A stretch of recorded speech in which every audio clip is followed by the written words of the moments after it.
Office still stands for talk? No. I've been there enough.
Woo!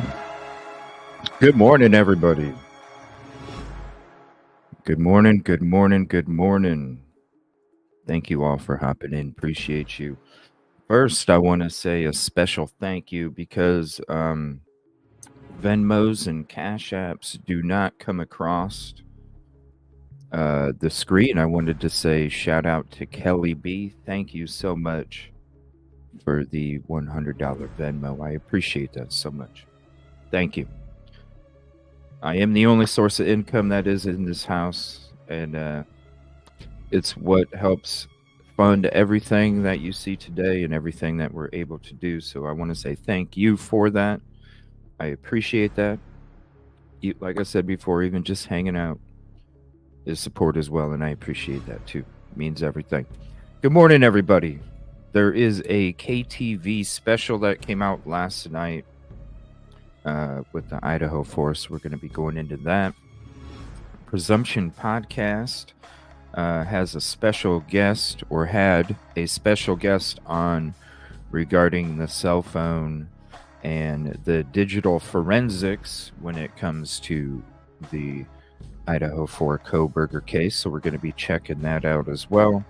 Going to be going through some of the PCA and whatever else comes out today, but I'm going to share a couple things when we get into the show. I'm surprised nobody can still find Judge. I'm going to share the link with you guys. Good morning, Skittle. We typed it up yesterday. All you got, boom. Storm Dancer, good morning. Storm Dancer, some people do have a point. The DoorDash really does not mean much because we have no proof they were the one. That is right. Who knows? It could have been somebody else using it, right? What's up, Katrina Miller?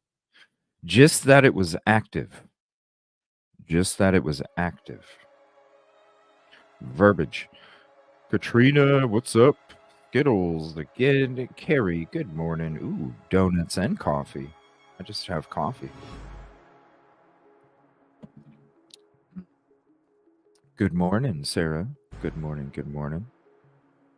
Yeah, now you're going to see some parts, because when these videos did drop, some of them, there's a couple of them that did drop when it comes to this special. We had watched them already, so you're going to see some videos that we watched, little snippets. and then some stuff that they added for the special, but they came out with the special last night, so we'll be checking that out first. What's up, Aquarius number 21? Thank you, appreciate that. Oh, I know, I want to see where Judge is. Let me see here. Hold on one second. Let's transition over to there. I'll share that link if you don't have it. I'm sure you guys do already. But if anybody doesn't, we'll go ahead and share that real quick.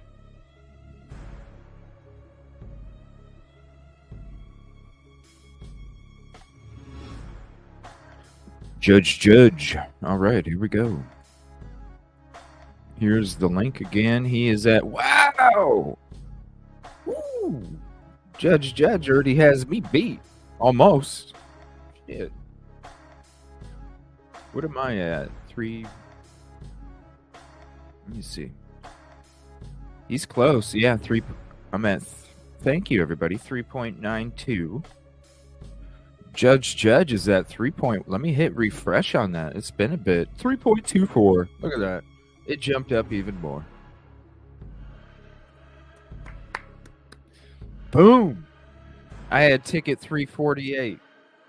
I thought I had 349, and then I rewatched the show from yesterday when I showed you guys when I first went to it to share the link with everybody, and I was like, oh, I was 348 because I saw the sub already, and then I saw the 348, so I was like, that's right, I was 348. I thought it was 349. Boom! Look at that. That's awesome. Oh, I'm so happy. Shout out Judge. Thank you so much for allowing the cameras. Like I was saying, just give us a camera in the back of the courtroom. Because it was tiresome having to do this all the damn time because of court TV. I had to sit here. I couldn't even watch chat because when I have to do this on StreamYard, when I have to do this and this at a moment's notice, I can't have chat up.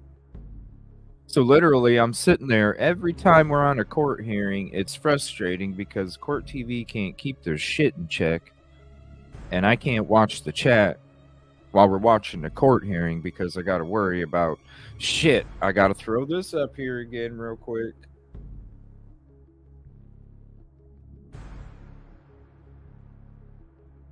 So, you know what? I don't need a zoom in. I don't need to see the...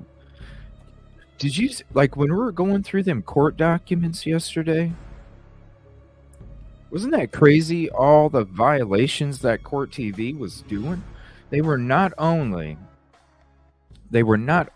supposed to not zoom, they were getting articles off of counsel's table. They were recording before they were supposed to be recording. They weren't supposed to be recording him walking in. They weren't even supposed to be recording him walking out. It was supposed to start as soon as the judge sat down and started the court hearing. That's when they were allowed to freaking start recording, not way before anybody walked in. They weren't supposed to. Then they did all the Zoom and shit. I'm just like, you know what? It couldn't have been a rogue camera person. It couldn't have been. Because if it was, it wouldn't have kept happening. They would have changed camera people. They would have changed them. It's not some rogue camera person. I wouldn't be surprised if it was some freaking producer that was like, you better zoom in, and we're gonna zoom in until the judge slaps us. And unfortunately, they did just let it, the judge should have had a meeting. Maybe they did. Maybe they had a meeting, and he told court TV over and over and over and over, and court TV was just like, fuck it. But man, like I just thought zooming in was the only freaking issue that the court had. No, when you started it, when you ended it, the zooming in, I didn't see the zoom in on the documents on council's table. I never saw that. But like I said again, I was more worried about watching the fucking coffee cup, if I had to put the damn coffee cup up or not.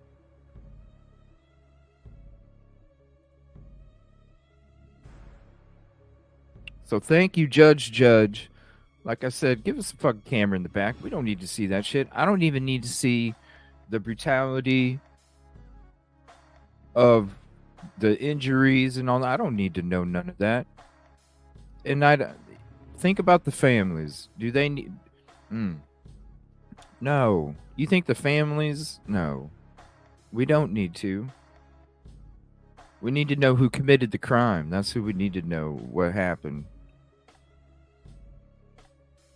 Period.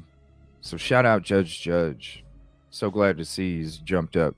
He ain't gonna monetize it. They can't monetize it.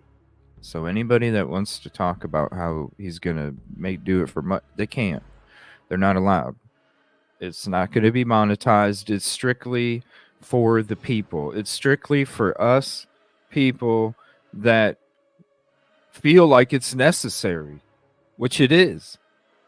And so judge, regardless of what the defense, regardless of what the prosecution wants, this isn't about the desires of the prosecution and the defense. This is about the desires for truth and justice and transparency for the process.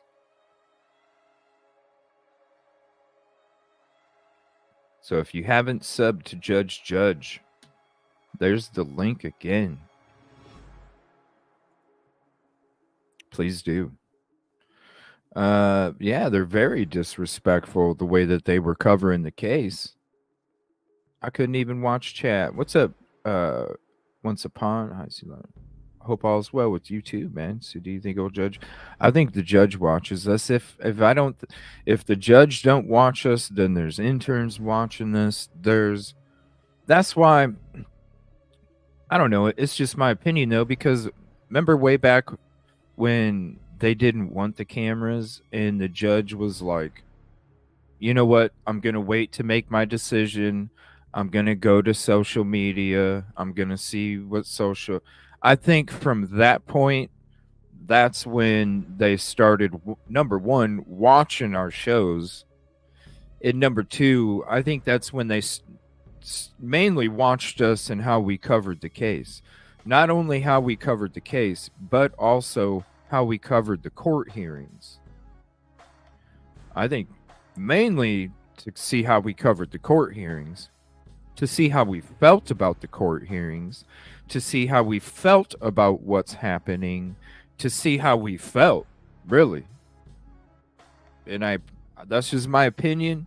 If it did happen that way, totally appreciate it. That's why I said Judge, only cool judges should have the name Judge, and that dude is a badass motherfucker.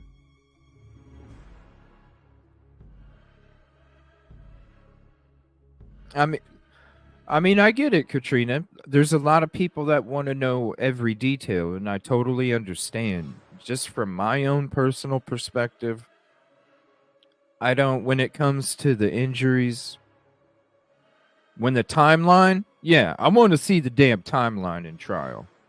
When it comes to the specific injuries, I don't. When it comes to the autopsy, I don't. I really don't. When it comes to any of that stuff, if the families, I don't know. Just me, I don't need to cover it. I really don't. I'm more interested in having the DNA and the cell phone, everything that's in the PCA. You know what I'm saying? Basically, everything that's in the PCA and the evidence that goes beyond the PCA to back up everything that's in the PCA. That's what I want to see. But I totally understand because, you know, there's other people that do. Right. It's like, you know what? You shouldn't have been fucking around in the first place, Court TV. You had how many court hearings, Court TV? And it was up to us to do some shit like this when Court TV was doing shit that Judge did not want to be happening. And that's sad. That it takes us to be the responsible individuals to have to do that kind of shit when they're the ones that have the opportunity to be in the courtroom. Don't you think if you had the opportunity, listen, you're motherfucking Court TV. You were the one that was in there. You were the one that had the privileges. Why would you not? Why would you not do everything to the fucking book? What's up, Summer? What's up, Deb? Everybody hopping in. It's sad. But you know what? Thank you to Judge, because he was the one way that we were going to be able to have cameras be allowed in the courtroom. Camera. Shout out Judge, man. I'm so happy. Like, I didn't like the dude in the very beginning, and then as I watched him interact, I'm like, I like this dude. I'm so glad that he actually gave it an opportunity, for real. Because I really thought that it wasn't going to happen. When he said he was going to go around YouTube and take a look, I'm like, good. At least anytime, any court hearing before that, I did the same thing. You know, so if Judge comes to my shit, he's going to see it's about innocent until proven guilty. He's going to see that I am respectful over whatever the court is asking for, regardless of what the national media is going to do. It was it not? What's up, Commercial Zone? Was it not arrogant to ignore? I mean, over and over and over and over and over.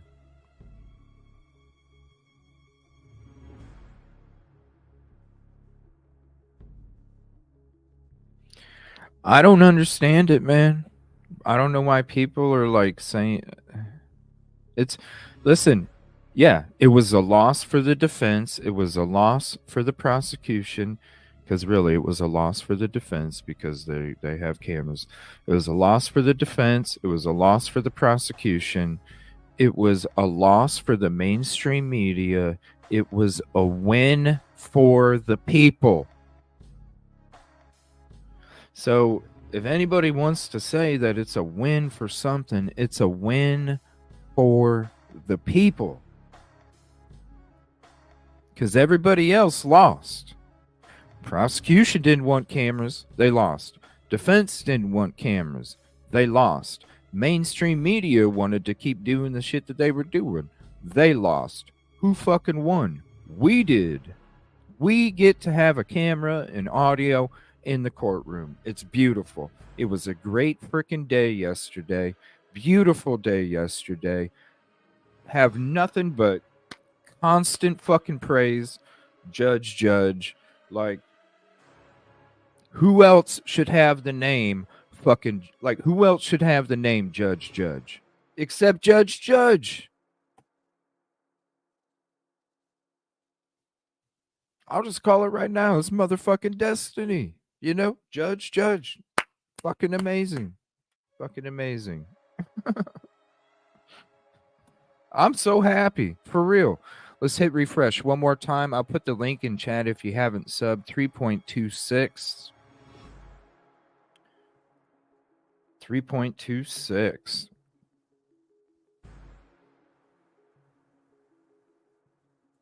Oh, you know, I mean, they're gonna go off of they're gonna get the same feed we are. You know what I'm saying?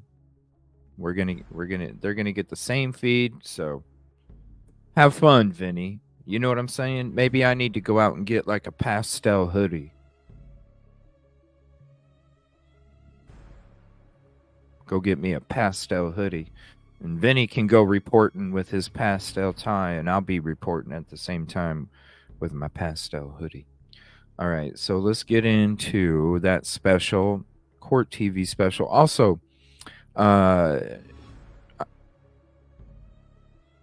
coming up here, we're going to be doing a lot of shows. And I know there's some other cases when we cover this breaking news stuff. There's other cases that you guys either don't know much about or we don't talk about. So do me a favor and I'll star your messages and I'll jot them down in my notes. If there is other cases you would like to have a show on, please drop it in chat and I will make a note of it and we can start to add those cases in the rotation of the shows. So this is from KTVB, Idaho Unalivings, Remembering the Victims. This was a special they put out last night, and we're going to watch that before we get into the rest of the show. So thank you very much for hopping in. Please hit the like if you haven't. And prayers for the victims, families, and the community of this crime. It's still crazy to think that it's been a year now, you know? We begin with breaking news out of North Idaho. Well, there was a lot of blood. It was, it's a very sad scene with Thank you, man. Appreciate you. murdered college students. This horrible crime has affected all of us. We will support each other as we grieve, and we'll move through this together as a Vandal family. I mean, you could see the happiness in them, the love. If the world lived life like Ethan, it would be a better place.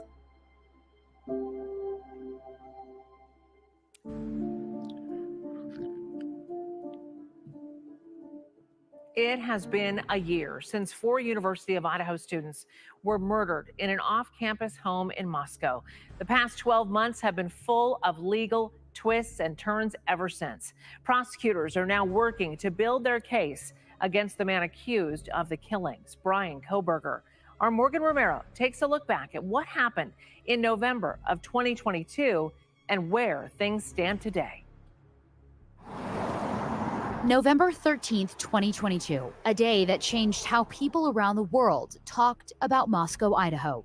On this day, local law enforcement found 4 people dead in a home off King Road. Along with the victims, investigators also discovered a few key pieces of evidence. Thank a you. K-bar What's knife up, sheath Judgmental? Investigators believe belonged to the murder weapon. On that sheath, police say they found DNA that didn't match anyone living at the house. The next day, people would know the victims as University of Idaho students Xana Kernodle, Ethan Chapin, Madison Mogan, and Kaylee Gonsalves.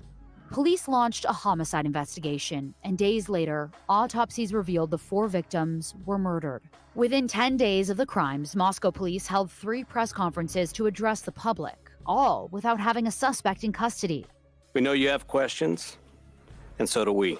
In a week and a half, investigators say they had collected more than 100 pieces of evidence, taken 4,000 photographs, reviewed 1,000 tips, and conducted 150 interviews. One of the biggest leads to a potential suspect would point to a white Hyundai Elantra. Court documents would later reveal the make and model of that car was seen speeding past the King Road home right after the murders. Local law enforcement would begin looking into this November 25th. On December 7th, the Moscow Police Department brought this tip to the public. But by this point, court documents say a Washington State University police officer had already found a white Elantra registered to Brian Kohberger, living in Pullman, Washington. 2 weeks before the end of the year, Kohberger and his father drove that car across the country from Washington to Pennsylvania. There, police collected trash from his Pennsylvania family home, and an Idaho state lab matched DNA to the knife sheath found November 13th.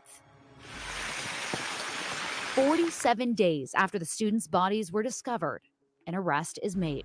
December 30th, Pennsylvania State Police take Kohberger into custody. He's then extradited to Idaho, where he would wait for his first Latah County court appearance on January 5th. Randy, what's up? On this day, major details in the investigation were released in a probable cause affidavit. Over the first quarter of the year, search warrants would show what investigators took from Kohberger's Pullman apartment and his university office. Kohberger made several court appearances leading up to a grand jury indictment May 17th. Oh, every time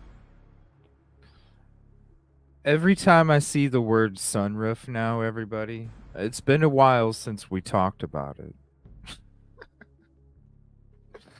It's been a while since we talked about it, but Anytime I see the word sunroof in chat, I automatically think of the sunroof data that we're waiting on. If anybody in chat remembers those conversations for a couple nights where we talked about the sunroof data.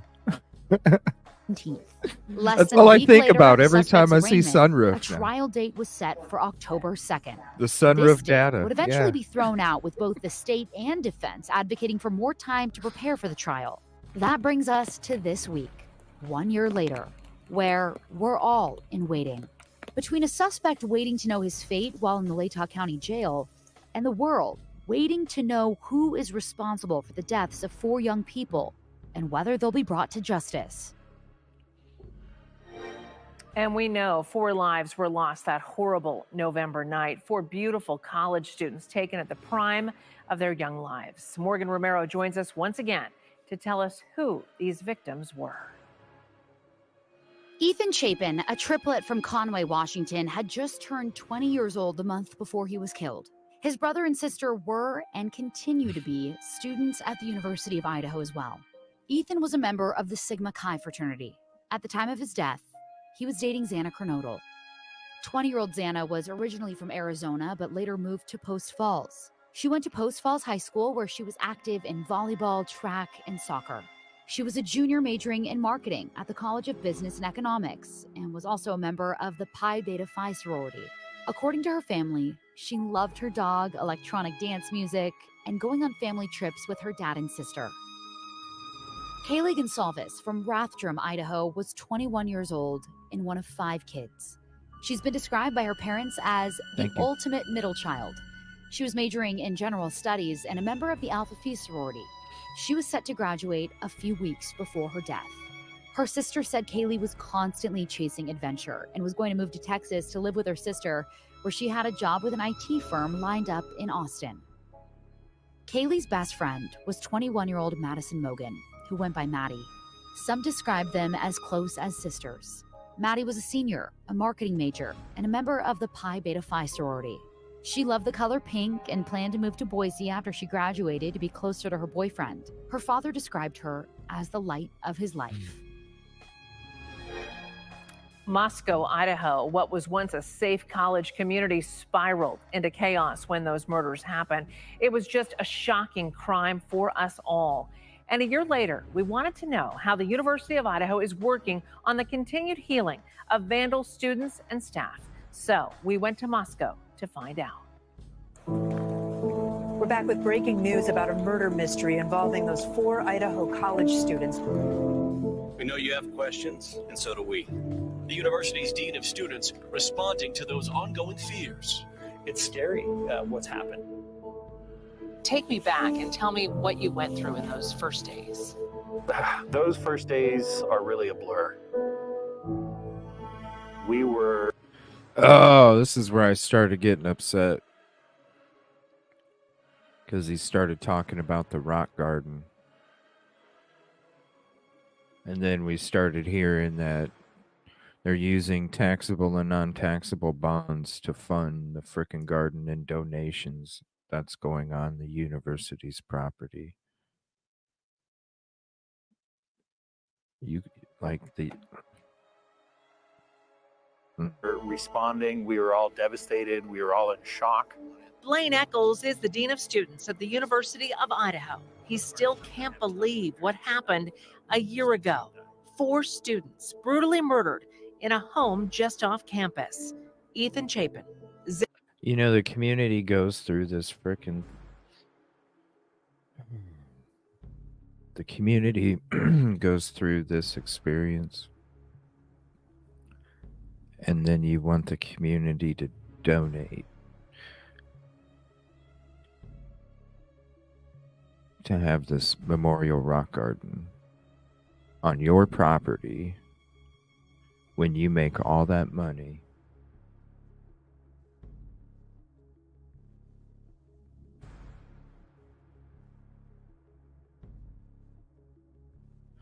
Oh. Xana Kernodle, Kaylee Gonsalves, That poor and community. Madison Mogan. They just, 4 beautiful lives. they just don't give a fuck about the community. That's why they never even They never even put. Sorry, I don't mean to interrupt. Cut short. The media descended on the small college town. This is the last thing you thought you'd have to deal with here at the U of I. Yeah, no one ever anticipates going through an experience like this at all. While police were investigating, Eccles says the U of I went into crisis mode. We had a job to do, which was responding for the needs of our students. We led with a student-first approach of safety and security and support. That made it very simple in my world, from how our faculty responded and supported students who needed to go home at probably the darkest time in their life, for the support and outreach that I've seen students show in care and support of one another, to the beautiful outpouring of care and support for the families of these individuals that we've lost. After weeks of uncertainty. And that's what I never. That's what yeah, exactly. Commercial zone, over $200,000.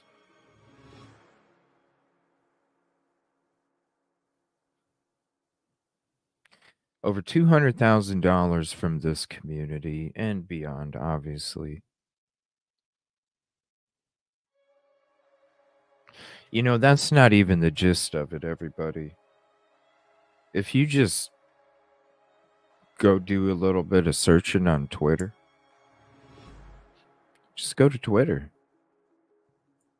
That ain't nothing compared to all the other donations they're getting. There's another donation program they had going on that raised over $900,000.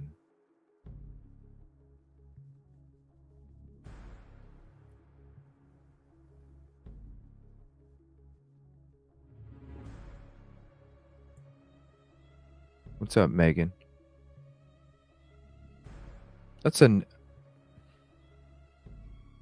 I'll take you on a Twitter stroll sometime. There's 212,000 ain't nothing. And watch. I bet you that 212,000. That should be the amount of money. That's nothing. There should be way more given back to the community,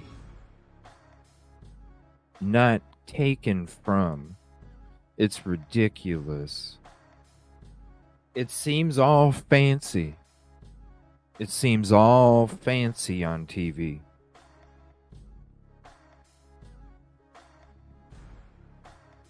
But when you really drive, I spent 6 days, 5.5, 6 days driving around. Constantly. Every street. And when you see how some of the neighborhoods are not flourishing, which there should be no reason.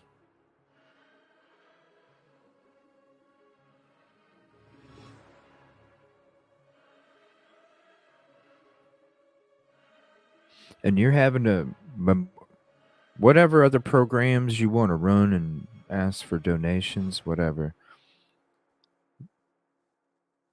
When you're running a program like a Memorial Rock Garden, you're not having you're having the students do it, so you're not having to pay anybody to have it made, have it designed, have it made.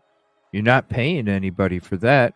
I'm sure all the stuff you're going to get, the sand, the plants, the trees, I'm sure that's all going to be donated. Let's be real. That's probably going to be donated. You're not paying for nothing there.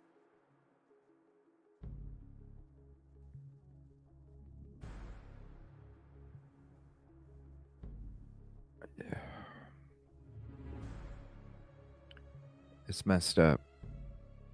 It's messed up.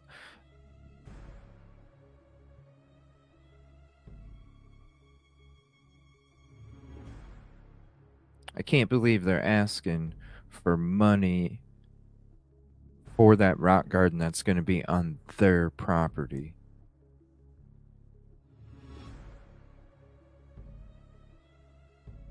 And fear. Detectives arrested 28-year-old Brian Christopher Kohlberger. Brian Kohlberger was arrested. He was booked into the Latah County Jail. And there was a huge sigh of relief on campus.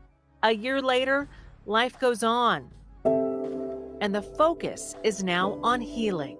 This was a site that a lot of students really like because it's kind of quiet here. Oh, It's here we peaceful. go. A major part of that healing is this. This is the damn pic. This is oh my gosh. This is the damn picture they're gonna give you of where the rock garden is gonna be.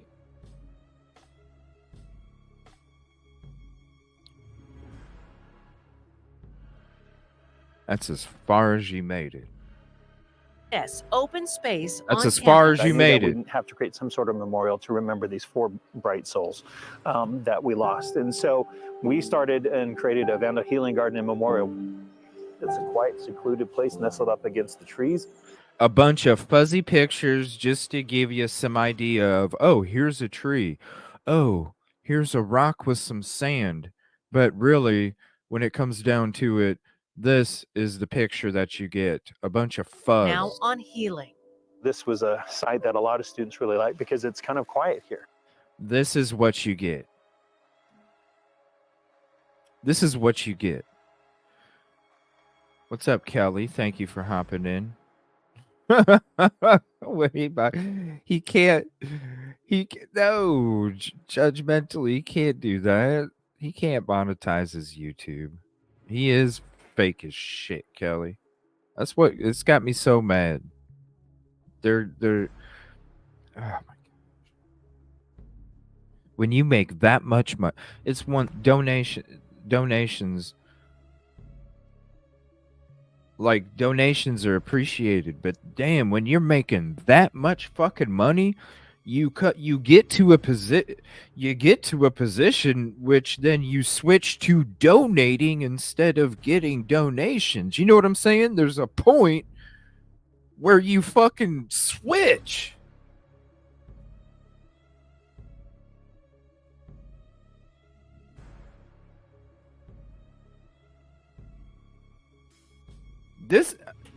You ain't there yet, Idaho? You know what I mean, Kelly? That's what it is. With any business, there's always donations, and then it gets to a point where the business becomes so successful that then it goes the other fucking way.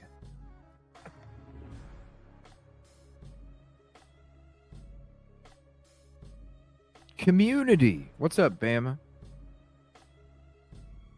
And you're gonna tell me that you said University Idaho ain't there when they're purchasing the University of Phoenix online for $550? Well, hold on. Not them. They're using taxable and non-taxable bonds to purchase it, which means the state, local taxpayers are paying for it. And then if it doesn't end up getting paid for, why? Because certain bills can't get passed.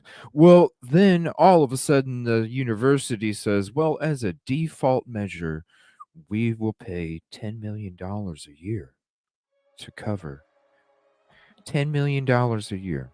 So when you're talking 10 million, think about it. If you're purchasing a home for $550 million and you're going to pay $10 million a year, what's up, Gemini?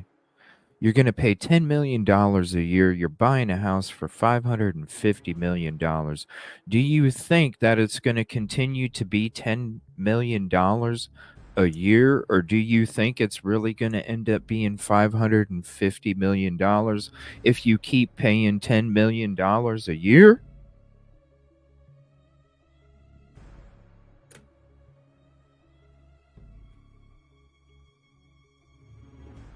No, what they're doing is judgmental.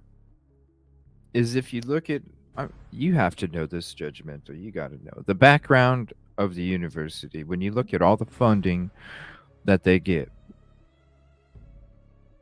when it comes to a lot of the programs they even run in the college for local and for government. So when you look at all the funding that they get, state and local,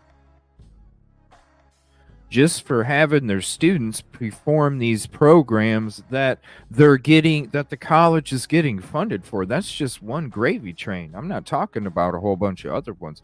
When you explore all the damn gravy trains that are involved with the University of Idaho, you'll see what I'm saying. They make so much damn money. Why are you charging or asking for donations? Not only, we'll go through a Twitter stroll sometime and I'll show you, because they love promoting it. But I'm talking about specifically this right here. You're going to ask for donations for a memorial rock garden that's going to be on your property, that the students are going to be designing and building, and that everything that comes with it is going to be donated. And you're going to ask for donations from the frickin' community. Hey everybody, we already suck you fucking dry. Sorry you had to go through all of this time not even knowing if your neighbor was the one that committed the crime, because we couldn't even put out a profile or a picture of the real freaking car. And then here we're just going to deflect. We're going to keep sucking you dry, but guess what? We're going to ask for donations for this program. We're going to ask for donations for this program and this program and this program. Not only we're going to ask for donations for this program, when all you do is get. Those amounts of money that you get donated should be donated back to your damn community. Why in the hell is 1122 that was restored just a few years ago have a fucking deck on the 3rd floor that has wood rotting to the point where the wood was going like this at the end of the boards?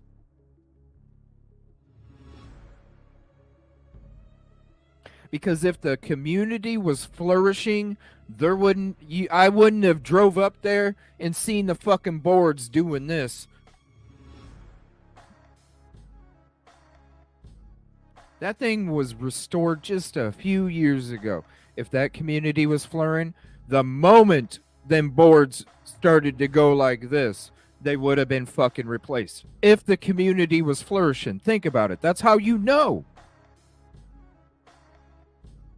So when I'm driving around to some of these other neighborhoods, and I'm like, damn, that's a roof that should have been replaced 15 years ago. Damn. Look at the paint on this house. Damn. It's because the community's not flourishing. They probably have so many. Look this up, Judgmental. Look to see up how many tax exemptions this university gets. How many tax exemptions do you get? Especially for Moscow, when it comes to the Moscow's local community. I bet you don't pay shit. I bet you don't pay shit. They probably let you go rent fucking free just so they can have the enrollment from your university to help keep their businesses going, to help keep their community going. They're going to sacrifice because you've put them in a position where they have no damn choice. That's just my opinion. I don't know. Please do, Judgmental. And if you'd like to come on the show when you get it all put together, if you'd like to come up on panel and you'd like to present it, I would love to have you on. Seriously.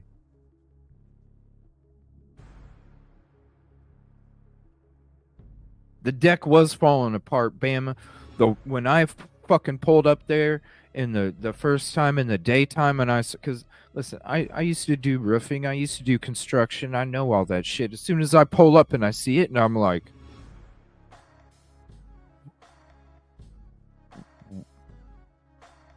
why is the wood? What? First thing that stuck out to me. The edge of the deck that is facing the closest to the road from the back of the property, where Maddie's window was at. You keep going closest to the road, that part of the deck is what I'm talking about. Shit splitting like this at the end. Like, what? And then I go drive around the whole neighborhood the next few days, and that's when I see there's little neighborhoods where I'm like, damn. It's not the people that live there, it's the people that run it, that allow certain things to take place. You don't think these communities, with the way that the economy is, you don't think these communities are already in a position where they have to be like, okay, look, this economy's hard. Look, if that means that you don't pay taxes so I can have your students coming in and eating my food at my restaurant,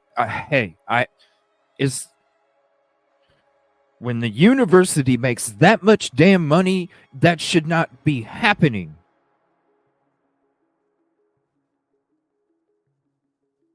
It should not be happening. And then you're going to ask for donations. We'll go on a Twitter walk sometime. You'll see what I'm talking about.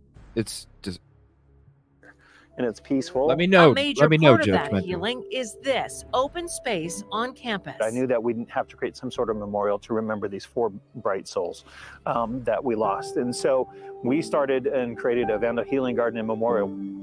It's a quiet, secluded place nestled up against the trees. And we have our students in the College of Art and Architecture that are leading the It way is with ugly, what isn't it? design can What's look up, like Yvette? for that. I'm really excited to see what the students are going to do with it. The Vandal Healing Garden and Memorial is still in the early phases, but donations are coming in. To date, we've raised over $200,000, $219,000 that will go towards the Vandal Healing Garden and Memorial. So we're always looking for great donations and opportunities for folks to help us create a space where our Vandal family can come together and heal and grieve. Thank and you support so one much, another. Devil Doll. I Thousands of appreciate those that. dollars raised by students. Remember these Vandal Thank you. Strong bracelets with the name of the 4 victims? They were sold to support this memorial. Yeah, the bracelets, again, a student-led initiative, which they did phenomenal. They raised over, I think, $25,000. I'm actually wearing one of the bracelets right here. But Eccles acknowledges there is one thing that remains near campus, something that makes it hard to heal. And you can see it from almost every direction. Oh, the now no. boarded up King. Because it was a way for them to get this thing demoed as soon as possible, Mama J. Because listen, the owner, if he couldn't replace the damn deck, if the owner couldn't replace the damn deck, he was obviously tight for money, right? Obviously tight for money. So the university doesn't want it. The university probably went up to dude and was like, listen, because it's about business.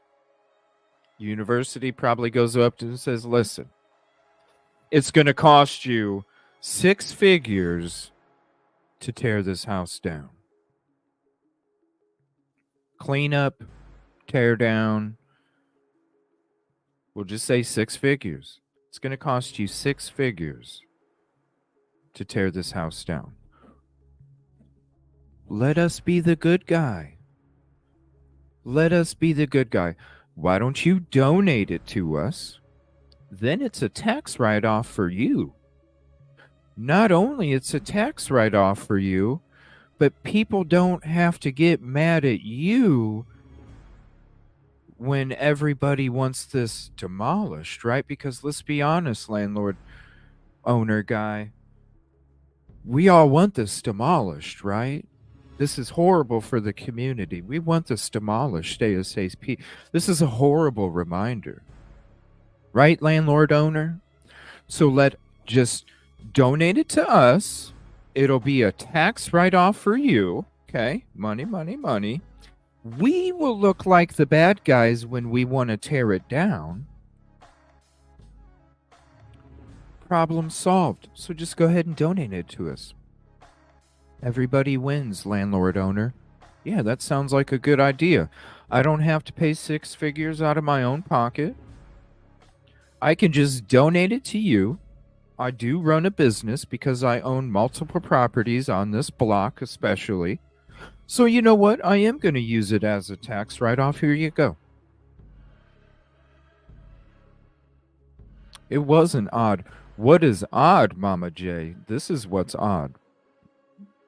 What's odd is the house was transferred while it was an active scene because the PD was still having their security there. They were saying that the scene was still under their custody.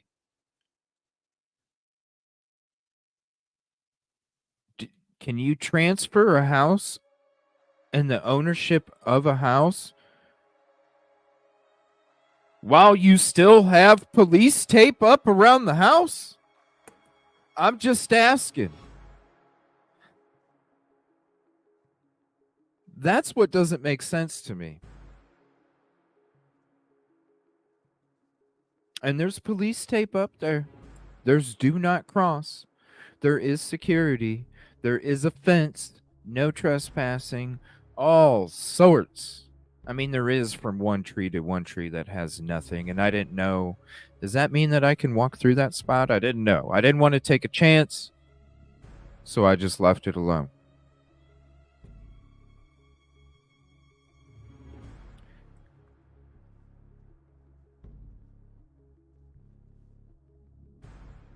I'm sure it was all that business decision.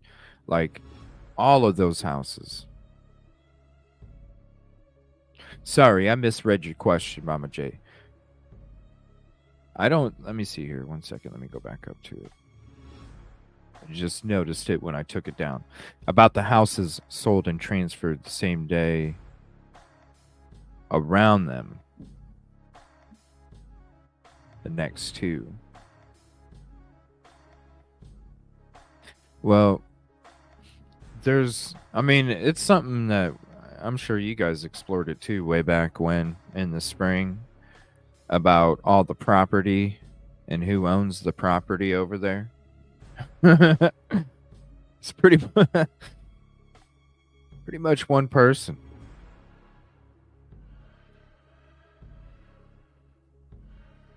It's so sad.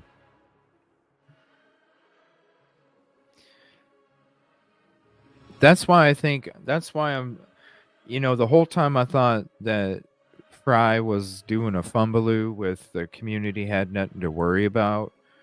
But recently, as I've been getting more into the University of Idaho,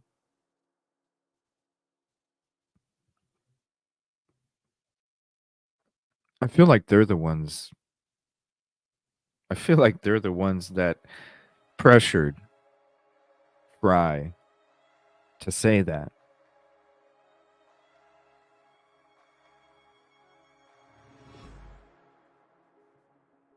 Here I'm sitting. It's a self unalive situation. Yeah, that's a big fumbaloo. Let's be clear.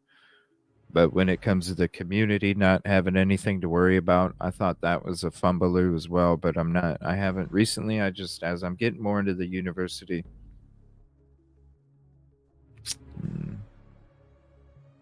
No, I think the university has a lot of influence. A lot of influence. Good morning, Tiffany.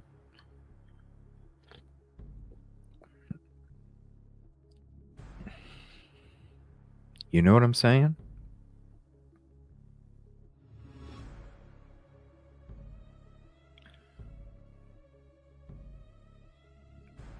That's one of the questions that I asked the president back in spring. That's one of the questions I asked when I was blocked on his email.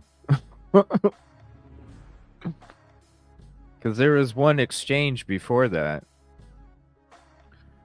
And then I asked those questions, and that was one of the questions. How can you have a house donated while there's still tape up around it, and it's considered in the custody of MPD. Is that legal?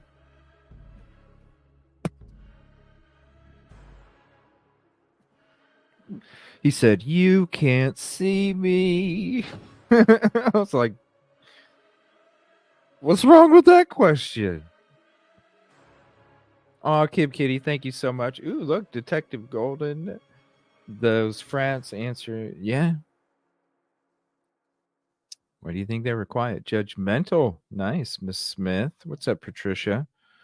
And sororities too. Yeah, that's another. But yeah, like they're at this. Mr. Green has a lot of influence. A lot of influence. A lot of influence. That's the one thing I would like to know is how do you get to that conclusion, really? That's one thing I know. That's the reason why I started covering this case when it happened.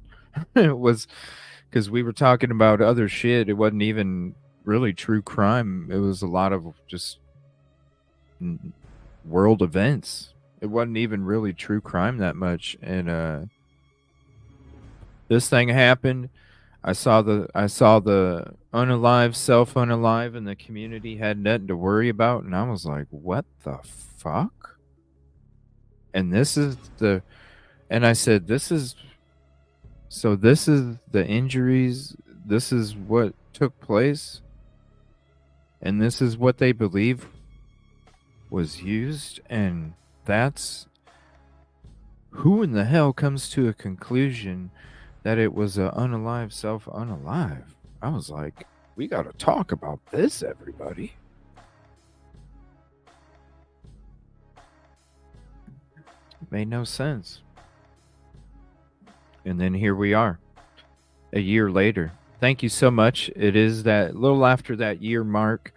I want to say thank you, everybody, for being a part of the show, being a part of the community.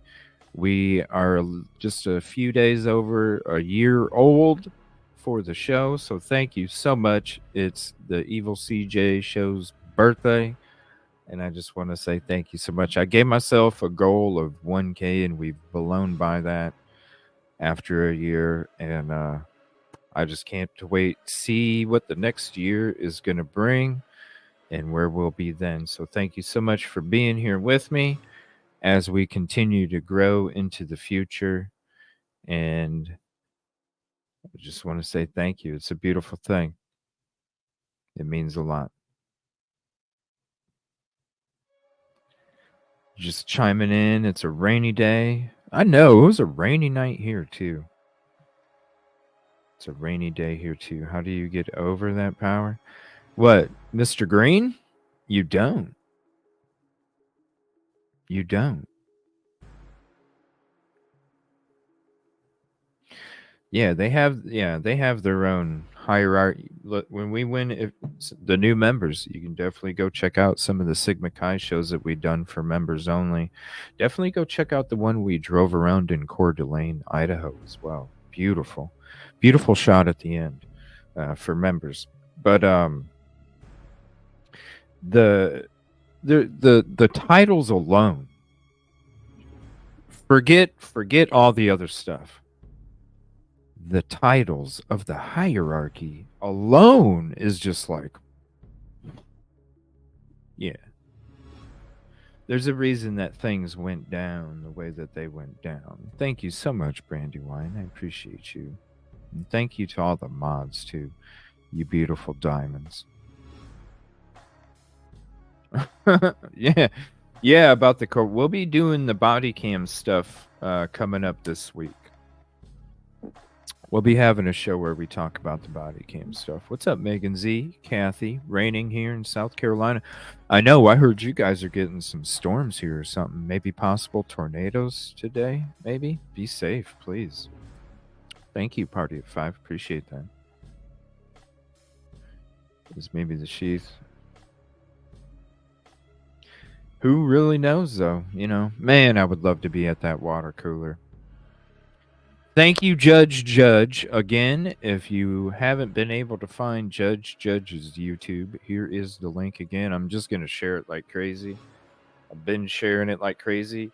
If we're not on a live and you forget, or you're driving in the car listening to the show and you can't get to your phone, all you got to do is go to my community post from yesterday and click on the handle of Judge John Judge. On the shout out on the community post, and it'll take you right to John Judge's YouTube channel. Shout out to Judge for allowing the cameras or camera. I'm ready for this trial to happen. Period. I want to know what the hell took place. I want to know, is this person really guilty, or is this person really innocent? And I want the families to know as soon as possible, because anytime you see these interviews now, they talk about, like, you got the Chapins. You'll see in this later on in this special here towards the end, you'll see the Chapins. They talk a lot. You'll see the Goncalveses. They want this done. So I hope this doesn't get drug out. I hope they don't keep playing with. Listen, either you have the IGG or you don't. Come on. And if they don't, that's major. That's major. So if they do have it, come on. Let's have it by December 1st. These families, these are real lives that are involved with this shit, you know? Roadhouse, the scene of the crime. It is an impact on our students. You know, it's a constant daily reminder for them. And Yeah, I had ticket 348 judgmental. I actually had to type it in from the court document, but we actually read the whole thing first, and then went and shared it. Yeah, it's like, let me check. Let me see where he's at now. 3.32. John Judge is at 3.32. Shout out. I'm so excited. I can't wait. So excited. I'm so excited.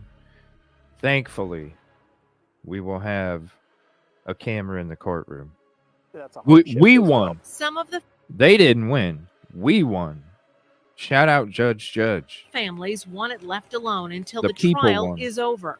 But at the beginning of this month, investigators once again visited the house. Since there's no date set for the Koberger trial, they wanted more time to examine the house and to build a model of it. we're evaluating as the situation goes and seeing what happens on the court side too. At the moment, there aren't any plans underway to do anything with the house. President Green is just being very sensitive to.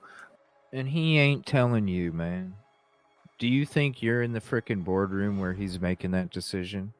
No. He's in the boardroom with his frickin' pit bulls. He's not in the boardroom with you. His pit bulls are in there. You'd be one of the last to know. Because do you think that they're going to... You're the one that deals with the students. Do you think they're going to tell you that they're tearing down the house? So then you maybe accidentally slip up and tell a student? Hell no. What's up, Crystal? Hell no. They're not going to tell you shit, sir. Scott, you are not one of Scott Green's pit bulls.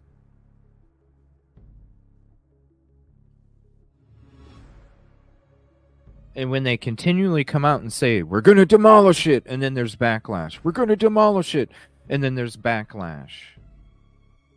To sit there and say that they don't have any plans to do anything with the house, that's PR, people. That's total fucking PR. Because you know damn well, this is why I fucking all of a sudden at the fucking drop of a fucking hat flew to fucking Idaho for a week, because the last two shows that I had before the trip, I was like, holy fuck, they're gonna tear this fucking thing down during this holiday break. Watch the students come back for the next semester, and that house is gonna be gone. I have a fear of flights. I took a fucking plane. That's how worried I was that this house, and that's how much I believe this house is going to be demoed during the holiday break between the semesters, because they said, we're not going to tear it down during the semester.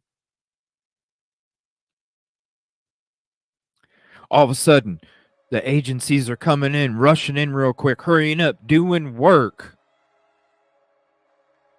that they could have done this whole time, hurrying up in there, doing work that the previous timeline didn't allow it. My fucking ass. It took you 2 days.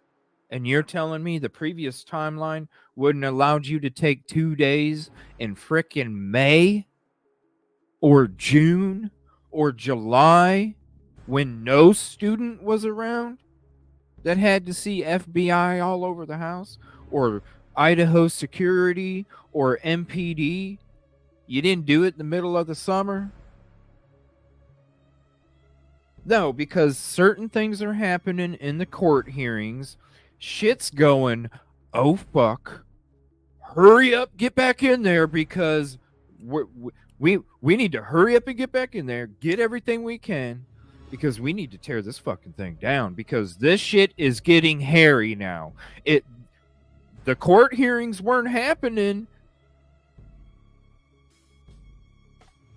There was no pressure to do anything. There was no pressure to get the work done. There was no pressure.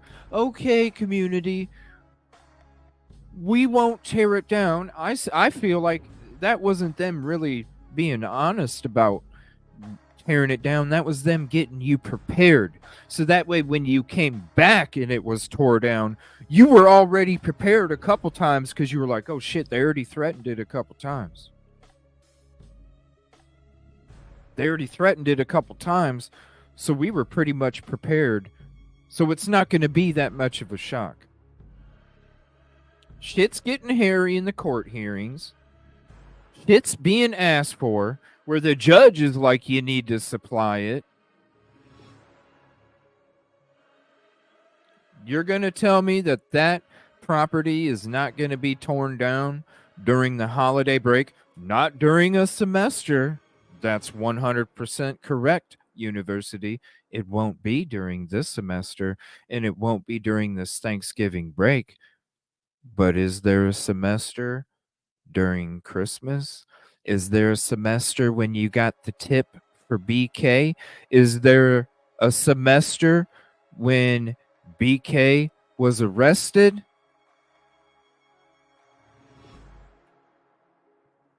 No. So if it gets torn down during the Christmas holiday, in between semesters, is the university lying? No. What? I can't believe you tore down that. We told you guys we weren't going to tear it down during the semester. We were thinking about you. We didn't want to tear it down while you were in school, while you had your studies. No, we're going to tear it down before you come back. And then when you come back, it's going to be the beginning of the semester, and you're going to be like shit for a couple days. And then your studies, because it's the beginning of the semester, your studies are going to be overloaded. So you ain't going to have no time to think about the property not being there no more, because all you can think about is the new classes that you just had to start. It's a plan. Prepare, then do it.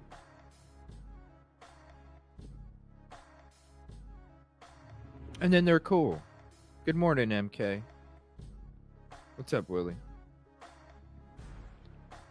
Had a birthday party today.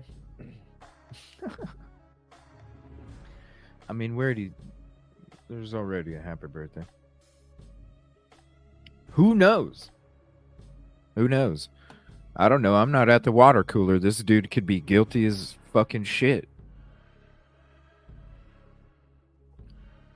Thank you to Judge for allowing cameras in the courtroom, because then we get the real trial, the real facts, the real shit. I want to see what's beyond the PCA. I want to know if this dude's guilty or not. Is there a lot of questions? Damn straight. But I'm not at that water cooler. So I don't know. The dude could be guilty as shit. Am I trying to celebrate somebody's birthday that is guilty as shit? No.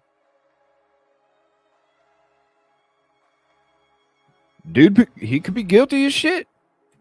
None of us know, because if any of us did, we wouldn't be on YouTube, because if we were, we wouldn't have a fucking job no more. That's just the way it is. But at the beginning of this month, It's just the way it investigators is. once again visited the house. Since there's no date set for the Koberger trial, We they don't wanted know. more time to examine the house. I'm ready to and know. to build a model of it. We're you, evaluating Judge as the Judge. situation goes and seeing what happens on the court side too. Thank At the you, moment, Judge there aren't Judge. any plans underway to do anything with the house. President Green is just being very sensitive to the needs and the concerns of the family, but we also have a The water responsibility to our cooler, MK, you got to know what the water cooler is. Okay. At any business, where does the gossip happen?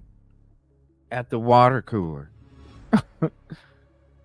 So I'm not working at the PD. I'm not working at the agency. I'm not working in the court. I'm not privy to every single fact, and none of us are. As much as this dude could be 100% innocent, he could be 100% guilty. I want the water cooler, people. I would love to be able to, like, say, this is what happened. This is who did it. I would love to. I'm not there at that water cooler. And the people that are not on YouTube. Go get a drink. I got my coffee, MK. I wish I could, MK. I wish I could. I wish I could. I want to know, seriously, because the fact there's so many, just speculation wise, there's so many speculations out there. You know what I'm saying? Like, that's one major reason besides the truth and the justice. There's so many speculations out there. It's like, man, can we just know? Because then we'll talk about this and that and this and that. And we won't talk about this and that and this and that. You know? Because we really are doing it for the truth and justice, regardless of what the outcome is. Let's be honest. It's about truth and justice, no matter. So it's about truth and justice, innocence or guilt. I want to know. I wish I could have some of it. Some people think they do. Let's be real. You wouldn't be on YouTube. You wouldn't be on news articles. You wouldn't be on court TV. You wouldn't be on mainstream media. You wouldn't be on none of those places if you truly knew, because if you did, then you wouldn't have a damn job no more.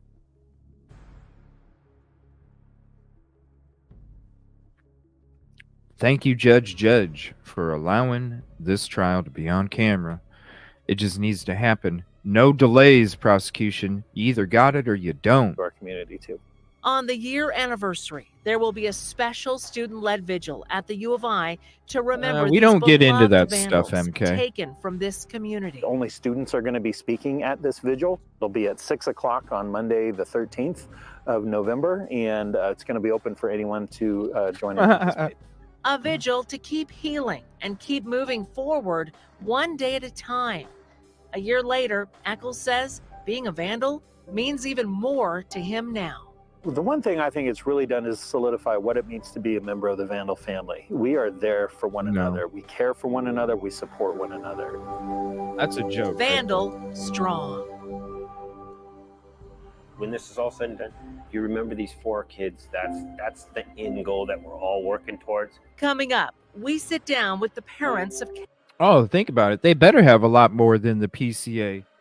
Because if you didn't have the DNA in the PCA, would you have been able to? Everybody, answer this, please.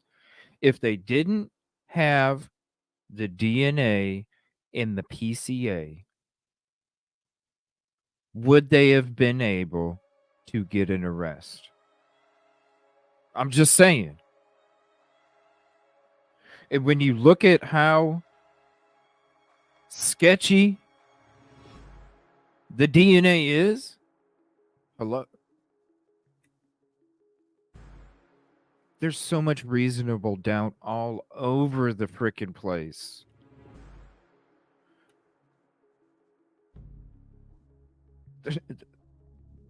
If you don't have the DNA, you have no PCA. I mean, that's just how it is. Just like Johnny Cochran, if the glove don't fit, you must have quit. You ain't got no DNA, you ain't got no PCA. I want to see what else is in damn straight. Haley Gonzalez at their home in Rathdrum, Idaho, to find out how they're doing a year later. Even the Plus, chain of custody. Madison Mogan's dad is. You know what I mean? To say that you don't even have a chain of custody. Like I said before, if you're going to tell me that the reason that this information, the IgG, is not available and you have to request it from other people, if you're trying to tell me it's part of another investigation, which that would be the only reason why it wouldn't be offered, if you're trying to tell me it's part of another investigation, then how can you tell me that only one person committed this crime if any of the stuff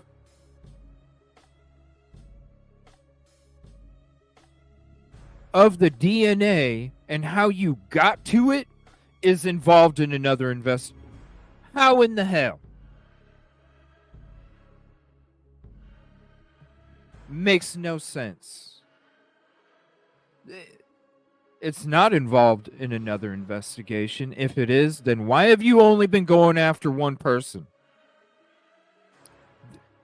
And I'm talking about the homework it took to get to the profile. What else does that have to do with another investigation? So why would that need to be not offered? Why is it so hard for Bill Thompson to get the frickin' homework?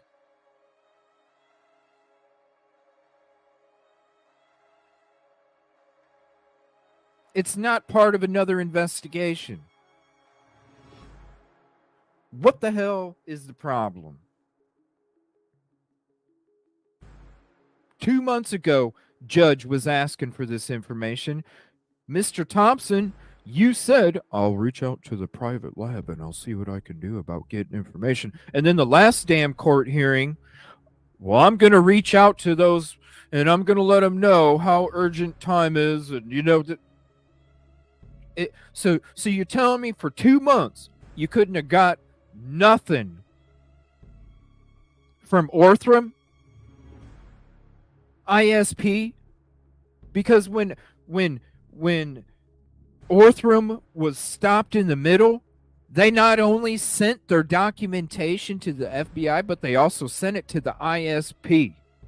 2 locations. So you couldn't get it from Orthram and you couldn't get it from ISP? How you got to the profile?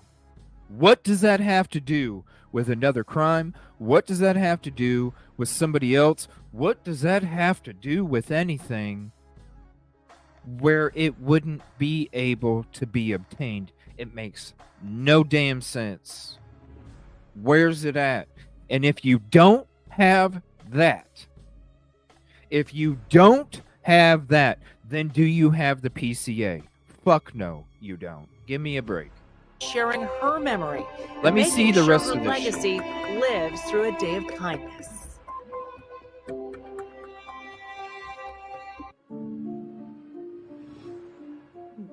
I feel like it's been forever, and I feel like it was yesterday.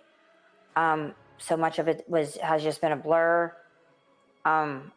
That's what I was bringing up before, Katrina. Like, who says the sheath wasn't a gift where one of the victims tried to defend themselves and the person that committed the crime took the K-bar as a fucking souvenir. Maybe that's why you never found the weapon. Maybe that's why the vehicle of BK didn't have no signs of the victims. Because BK is not the one that has it.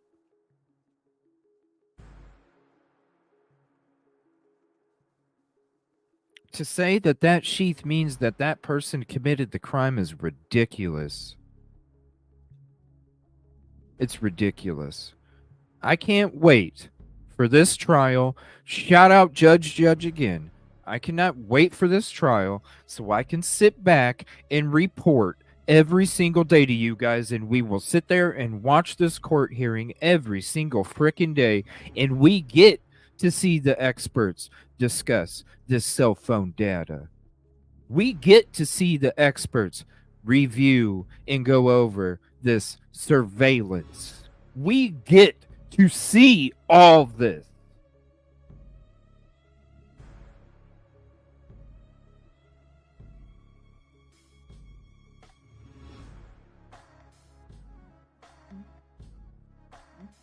It would have been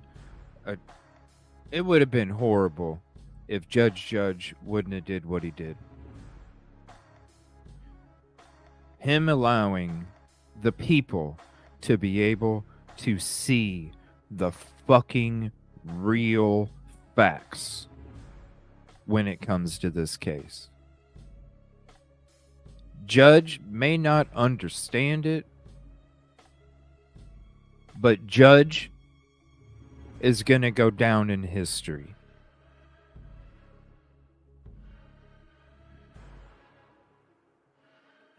Because for any case that has any kind of spotlight that wants to keep shit hidden, no.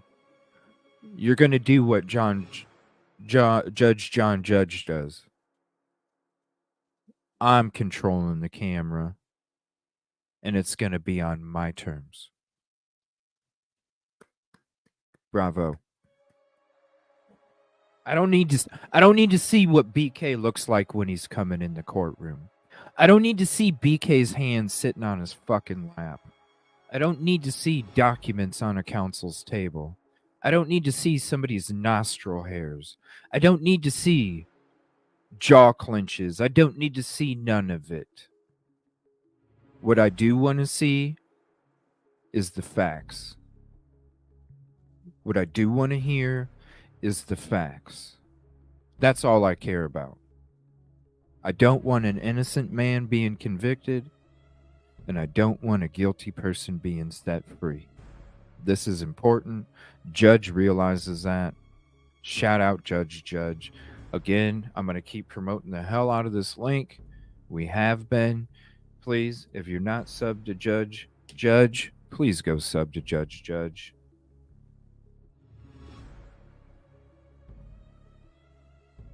There's going to be some things that are recorded and not seen by public. It's going to happen like this, okay? You know how like any of the court hearings, we weren't able to see it live, but we were able to see it after it was uploaded? That's basically how it's going to happen, okay? It's just going to be like the other court hearings. So when it comes to when they're getting dropped and all this other stuff, it's all going to be happening on Judge's YouTube. So everybody, every single person, whether it's mainstream media, YouTube, anybody, are all going to have the same opportunity at the same time to watch the same thing. Now, what they're not doing is they don't want people live streaming the live stream. That's why they're going to do what they continue to do, which is what they did before. They will have the court hearing. Then a short time after the court hearing, the video will be uploaded to YouTube, and then it'll be up for everybody, to show it. So really, if you want to be the first person, you'll probably just sit there the whole time until it gets uploaded, and then you'll be the first. I mean, that's the only way. But yeah, and I don't mind that. I don't care to know how many times. I don't care to know the width. I don't care to know any of those kind of I don't like, and that's just me personally. I'm not saying that there's anything wrong if you do, because it is a crime and a trial.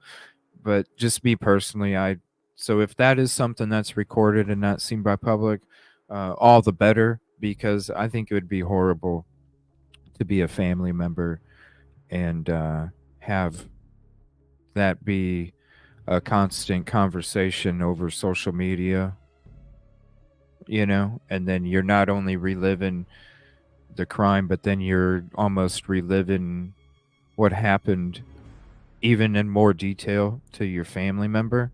And I just that's just something I'm not about putting out in the airwaves.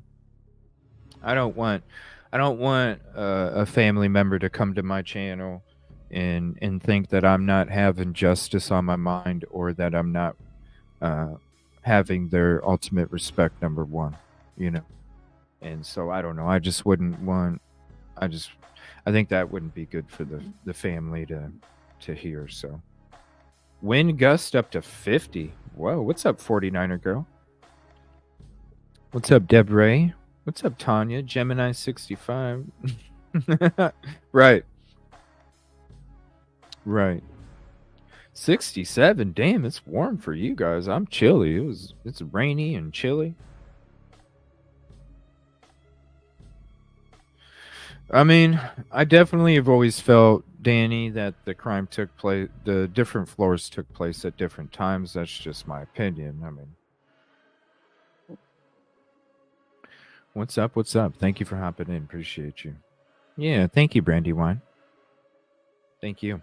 All right, we're going to get back to this. Now, this is where it gets into the families part. They're going to talk to the Gonsalves family, Mogan, and the Chapins. And then they're going to kind of add some other stuff to it too. It is a beautiful special that they did. Again, here's the link for this if you'd like to have it. This is a Honoring the Victims KTVB special that they put out last night.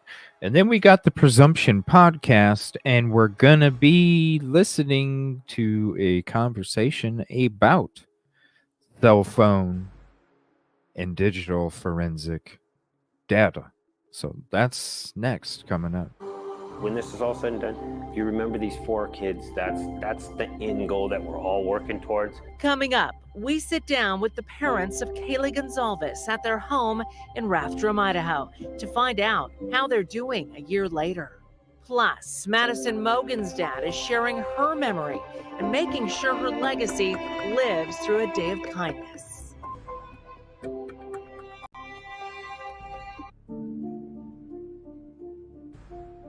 Feel like it's been forever, and I feel like it was yesterday. So much of it has just been a blur. I know that it's been tremendously painful, and I know that that's still coming, and it's not over. It would be nice to get the court proceedings over, just so that will be done. I mean, I don't know if I call it closure, just it will be done. Steve and Christy Gonsalves are still feeling so much pain a year after their beautiful daughter, Kaylee, was murdered. They also lost Maddie Mogan that night, Kaylee's best friend, who was like a daughter to them. These girls grew up together in North Idaho, and we went to the Gonsalves home in Rathdrum to reflect back on this last year and all that they've been through. She had a ton of spirit. She was fun. She's very close with her siblings. Yes. So Olivia's the oldest, and then Steven, then Kaylee, then Autumn and Aubrey. Kaylee Gonsalves was one of 5 children. She was the middle child, and she was loved more than she could ever know. She was like a little princess and wanted to do all of the our fancy girls stuff. are girly girls. Kaylee met her best friend Maddie when they were in the 6th grade. Steve and Christy Gonsalves remember it so well. Thank you, Mark and Betty. This Maddie girl, and the rest was history. I mean, it was Kaylee and Maddie, They were just inseparable. Kaylee was either over there or Maddie was at our place, so they had the best of both worlds. They did high school all together, graduated, and Same school. Yep. They loved the University of Idaho. It was their home away from home. You could see that in photos of them. I mean, you could see the happiness in them, the love, just that the bright light. I do think that the famous picture that is out there of all of them with Ethan and Xana, I think it kind of sums up their relationship. Laughing, smiling. I mean, just in the moment they were taken that day. Kaylee texted them to me about a little after 2 on Saturday. And with Maddie up on her shoulders. And that is the last text message that I have from Kaylee. On November 13th, 2022, Steve and Christy found out the devastating news that Kaylee and Maddie were gone. The heartbreak ever since has been unbearable. It's real, and people, I don't think sometimes understand that this isn't TV. And yes, there's TV shows about it, but it's real. This is your life. This is our life. They're not characters. No. It's not entertainment. It's a disaster for us. I mean, I think everybody has seen the food truck video. I mean, it really sums things up. I mean, to me, their relationship, it's heartwarming but heartbreaking at the same time to watch those videos. I mean, I could watch them and smile, and I could watch them and just cry. I just love the fact that you guys have put together this beautiful Facebook page. Yes. And that you share so many wonderful memories and pictures that we've never seen before. The page is flooded with encouraging and uplifting comments. I wish that I could reply to everybody. I can't, unfortunately. But I read all of it. I wake up in the morning, and that's the first thing I do. And before I go to bed, that's the last thing I do. And I want the people out there to know how important it is to me. And it made a difference in our lives. Friends of Kaylee that we haven't even met will send us photos of times that they had together. So whenever you get to see new photos of your daughters, and I pass those on to the other victims' parents as well. I hope it never stops. Their home in Rathdrum is filled with gifts from the public that honor and remember Kaylee. This is just, it leaves you speechless.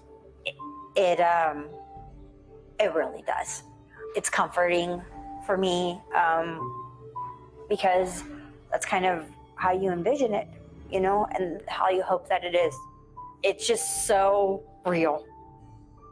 That up there is Kaylee and Maddie. Best friends, Kaylee and Maddie's ashes are side by side. Their parents say they would want it that way. Right now, Kaylee's over here, Maddie's here. One bright light this year, a new grandbaby, her middle name in honor of Maddie and Kaylee. We call her Maddie K. She smiles so much, that baby. So this baby and all of your grandkids have brought you so much joy. Yes. Yeah, good distractions to get out of your head being in a dark spot and think about, what you can do to make every day a little bit better for the people around you. I think it would be much harder without all the love and support. When this is all said and done, if you remember these 4 kids, that's the end goal that we're all working towards. And we're going to forget whatever loser did this, whatever monster put this together. He's going to become not the story, and the story will be... He'll be non-existent. Yeah, he won't even be around to be remembered, and everyone else will be. You don't want it to turn you into a monster because something bad has happened to you. No. The Gonzalez family will continue to celebrate Kaylee's birthday. We do plan on doing Kaylee J Day every year. Do something you love. With the people you love. And they're also collecting keychains from all over the world in honor of their daughter. Hashtag keychains for Kaylee Jade was my idea. People always want to do something. We have a lot of personalized ones, and people send us M's and K's. If a keychain comes from Chicago, Illinois, Kaylee was thought of in Chicago, Illinois. She was in thought. She was in prayer. A year later, Steve and Christy are still taking this one day at a time. The people that we have surrounding us, lifting us up in prayer and lifting us up Are amazing. and sharing this grief with us, and sharing our tears and the love for our girls. It's we would have never thought that this, well, for one, would happen, and that it would become so big and so important to so many, and hurt so many. And we're just blessed to have everybody that we have. A very special family there. And the Gonzalezes want to say thank you to all the people here in Idaho who have thought of them and prayed for them over the past year. It means so much. We have the full extended interview with that family on our website right now, ktvb.com. Madison Mogan's dad, Ben Mogan, he is honoring his daughter in a special way. He got this tattoo in memory of Maddie, an angel on his arm. And now Maddie's presence is what keeps Ben going. Every spring on Maddie's birthday, a day in May is dedicated to spreading kindness. She was the best child I could have asked for, and we miss her so much. Maddie May Day is something that my sisters came up with. We just wanted to have her birthday, May 25th, be a day that we celebrate and that makes people's lives better in the name of Maddie May. And just like all the families impacted by this terrible crime, Madison Mogan's family continues to heal a year later. Coming up, you'll hear about Ethan Chapin from his family. The Chapins are carrying on his legacy with the Ethan Smile Foundation. Any kid, any dream, in Ethan's name. It's the very, very best that we can do for him. Stacy and Jim Chapin tell us about their precious son.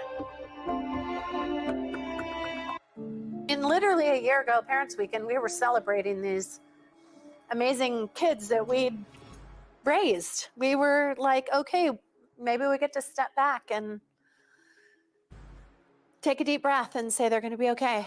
You know, they have each other and they're going to live the best life, and they'll always have the three of them. And it's a really terrible situation that our family has been put into.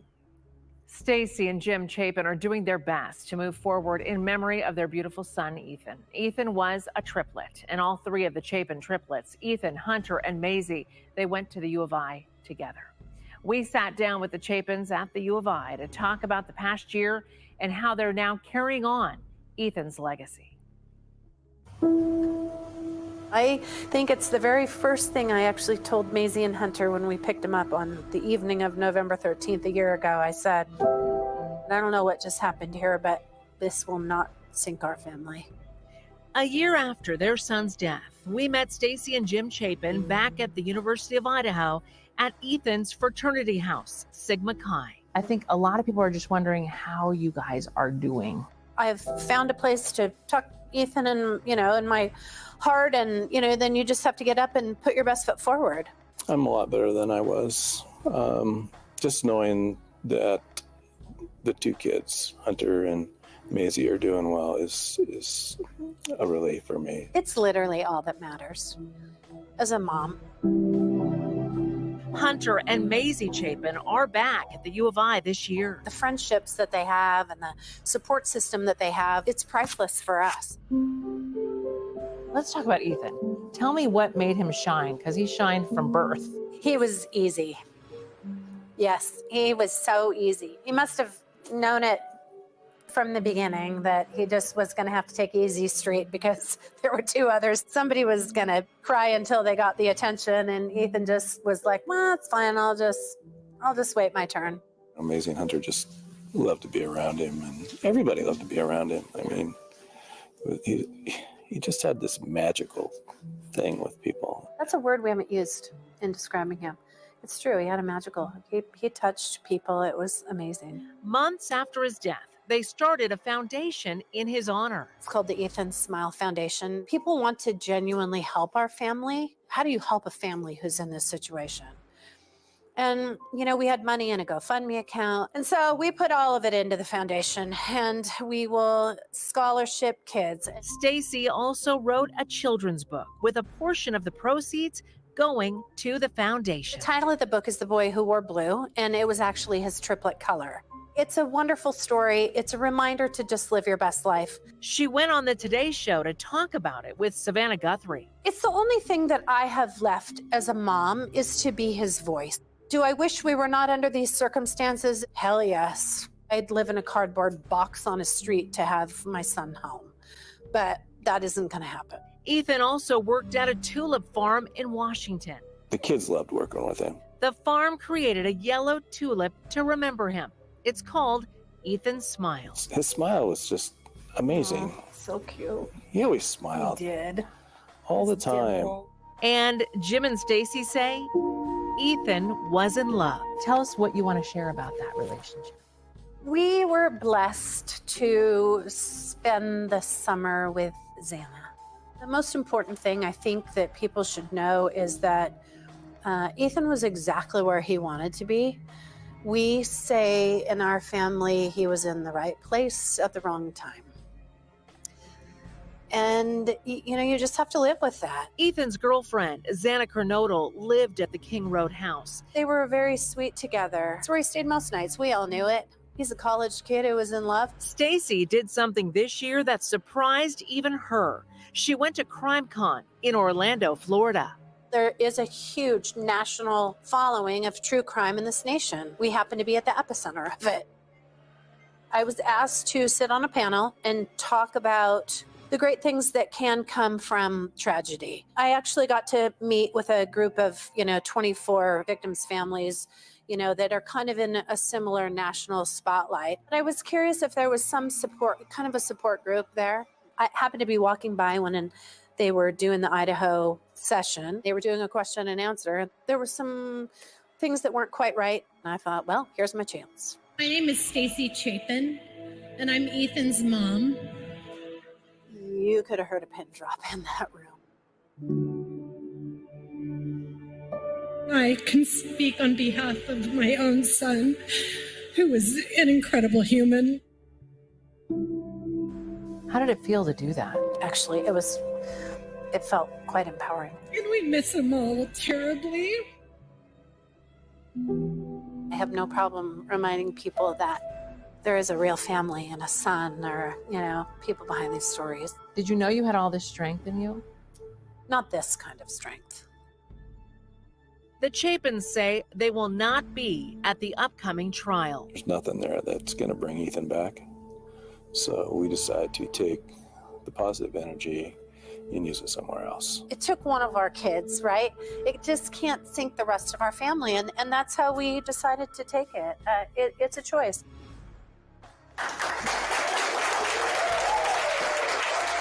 The Chapins were at the fraternity for the presentation of the first ever Sigma Chi Ethan Chapin Memorial Scholarship. It's an endowed scholarship. They raised $125,000, and it is a $5,000 scholarship that will be given to this chapter every year forever. To be able to give the first Ethan Chapin Memorial Scholarship Award. The recipient tonight is Hunter. He is receiving the first memorial scholarship of Ethan's, and that's pretty special.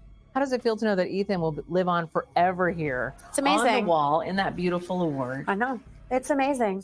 It is. He'll be watching. What do you want his legacy to be? It's going to be scholarshiping kids. I mean, it's honestly, any kid, any dream in Ethan's name. It's the very, very best that we can do for him. Hunter and Maisie will one day help to carry that legacy on. For now, they're focusing on healing and just being college students. We have protected them at all costs. Really, for the most part, they are completely insulated here at the university, and that's the best place for them. We were a great family before, and we have to go on and continue to be that. And you are that. We are. Ethan will always be a part of that. If the world lived life like Ethan, it would be a better place. He's a good kid, and we miss him dearly. He was a good kid. He genuinely was one of a kind. You just get to a point where you have to make a decision to carry on. And Stacy also shared this very special photo with us. She now has a tattoo in Ethan's little boy handwriting on her arm that says, "I love you, Mom." A constant reminder of her son, always right there with her. On Monday night, on the 1-year mark of Ethan's death, the Chapin family held a gala fundraiser for the Ethan Smile Foundation. The goal, to raise more money for scholarships in Ethan's name. The Chapins say that was the best possible thing they could do on that 1-year mark. His story will be shared with everyone. Everyone can hopefully live life like Ethan. Memories of Ethan are everywhere on campus at the U of I for his fraternity brothers. How the Sigma... Yeah, I'm going to go ahead and pause it real quick. Yeah, Mama J, like when I was there last week and I was talking to some people, either it was like this. There was a few people that were like, "Oh, this dude's guilty as shit." Even on the plane ride that I was riding on out to Moscow Pullman, the lady that I sat next to was originally from Seattle and then moved to Spokane. And she was even like, "Oh, he's guilty as shit. He's guilty as shit." You know? So it was a very interesting conversation, and she ended up subbing to the channel, and shout out to you. You know who I'm talking about. It was very interesting. But then when you talk to the students,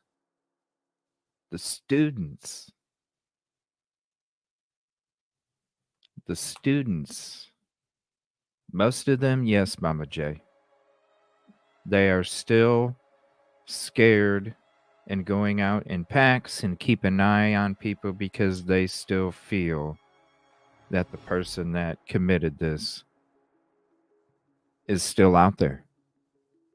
They feel like they're not being told the truth. That's not all of them, but a majority feel like they're not being told the truth. And that's sad, because it's about community. That's your number one goal, is community. Highs are making sure his name lives on in that chapter.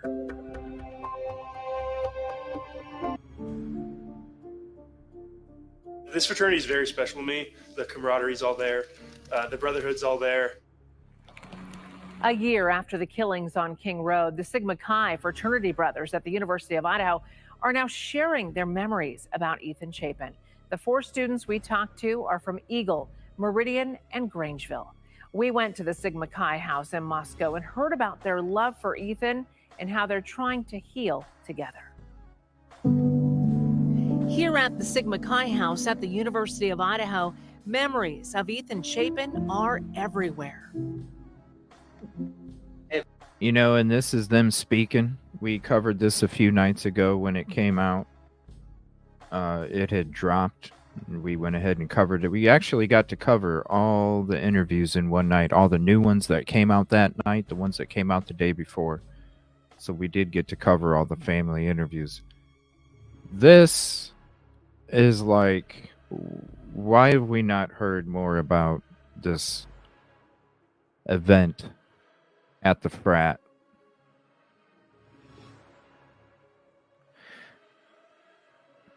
To sit there and say that an altercation at a party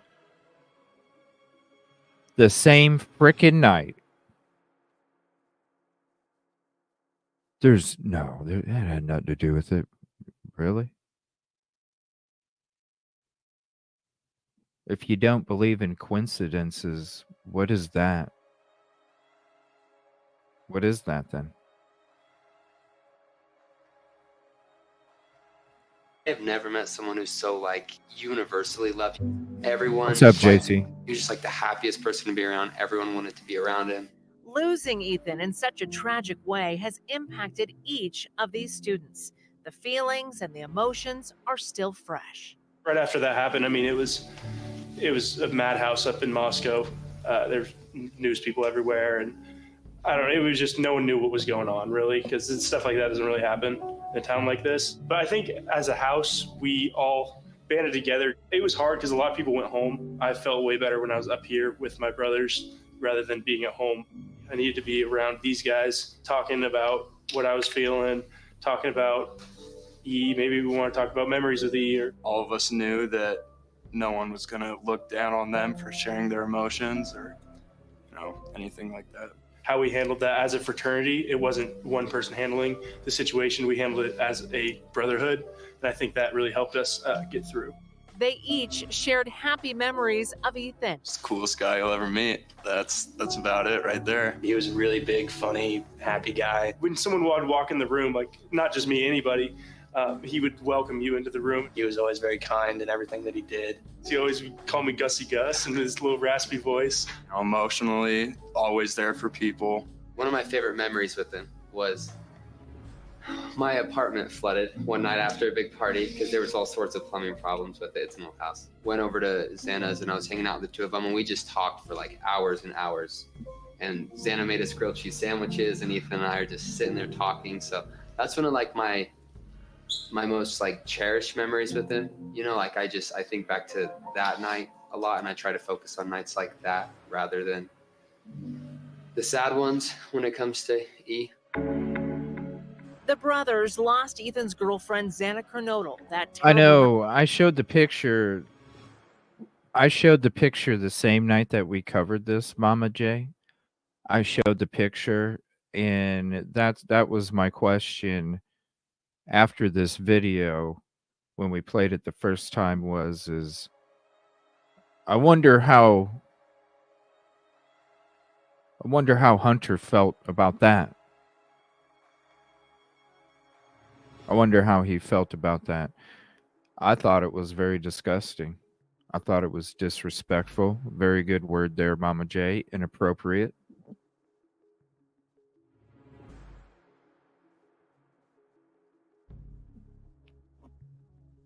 If you don't know what we're talking about, let me see here. I have it in one of my emails.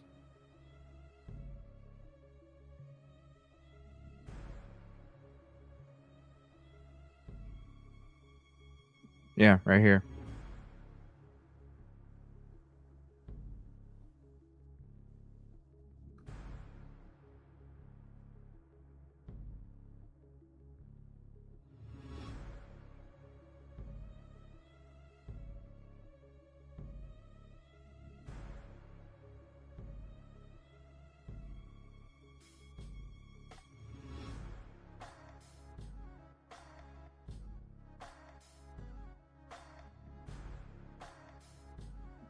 It is, isn't it?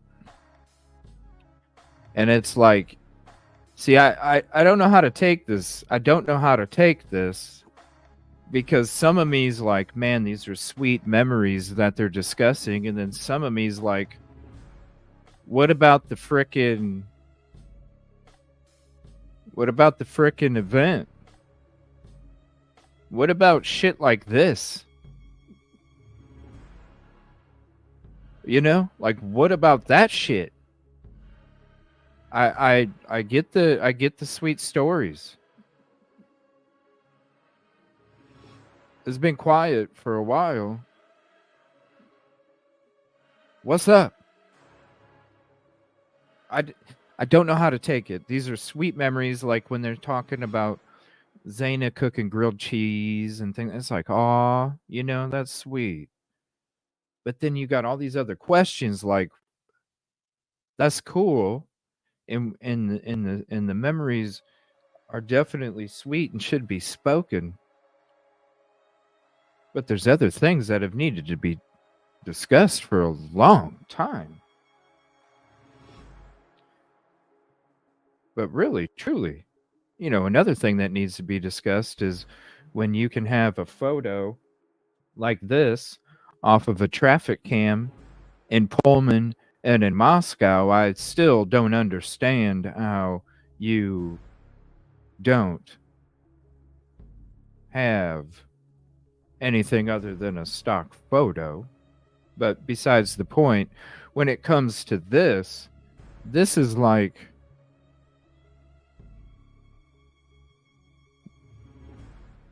That's fucked up. It makes you think a little bit differently when it comes to this interview.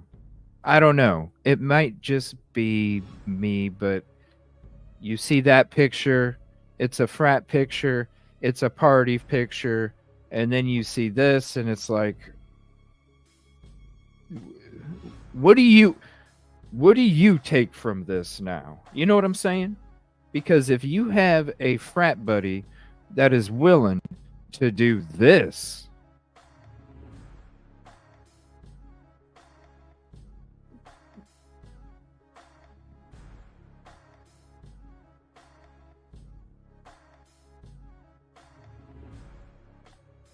I don't know. Oh man. Some nights like that rather than the sad ones when it comes to E. What's up, Grizz? The brothers lost Ethan's girlfriend, Xana Kernodle, that terrible night, too. Him and Xana were just like the most perfect couple you could imagine. That's just how she was. Like, she was just able to come over here and hang out with all the dudes, and it was like, oh, hey, what's up, Xana? He said that Ethan was like the most universally loved person on campus. I think Xana was right up there with Ethan. Like, not only Ethan was the most personally loved, but so was Xana right up along with him. And you're going to tell me an event that took place there didn't have anything to do with jealousy and rage? You're going to tell me that the crime, it's jealousy and rage? Jealousy and rage. A dude that stalked the property 12 times ain't pulling up like Joe fucking Dirt.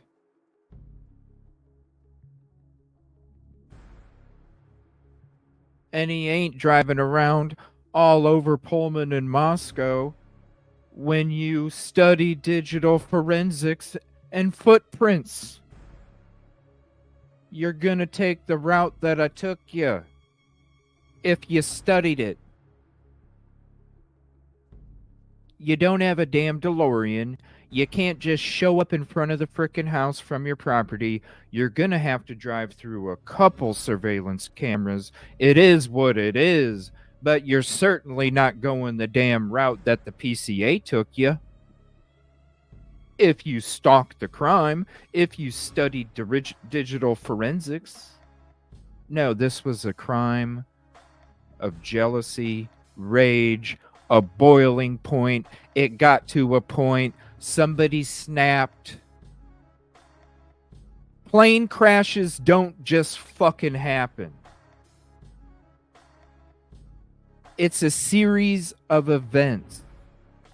This has to take place, and then this has to take place, and then this has to take place, and then that. That's exactly what the fuck happened here. It got to a boiling point. And then someone fucking snapped. Exactly, JC. Where did the passion come from? You're gonna tell me it didn't come. You're gonna tell me a friend zone dude that was trying the whole time to win her over. She was such a magnet on the campus like Ethan. And then Ethan takes the girl. Frat brother couldn't take it, couldn't handle it. Had enough. Started a fucking fight. And then you're going to tell me that some dude that pulled up like Joe Dirt, that's where we're coming from. We're coming from somebody that pulled up like Joe Dirt. That just didn't care about shutting off a phone, digital forensics. Didn't care about driving all over all of these cameras that can get your vehicle like this. Digital forensics. Not worried about that. No.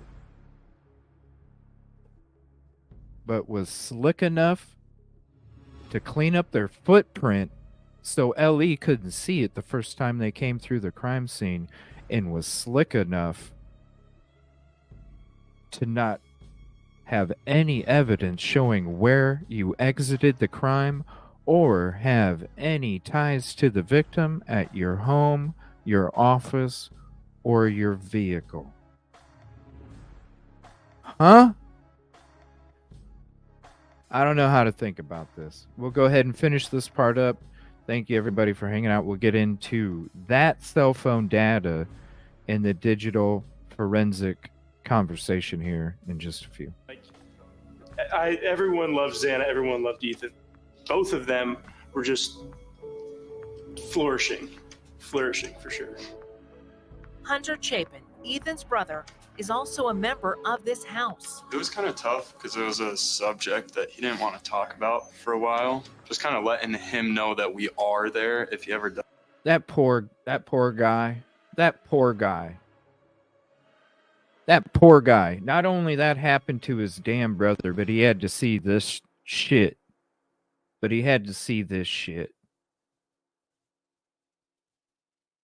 That poor guy. Shout out, Hunter. You're in our thoughts even more.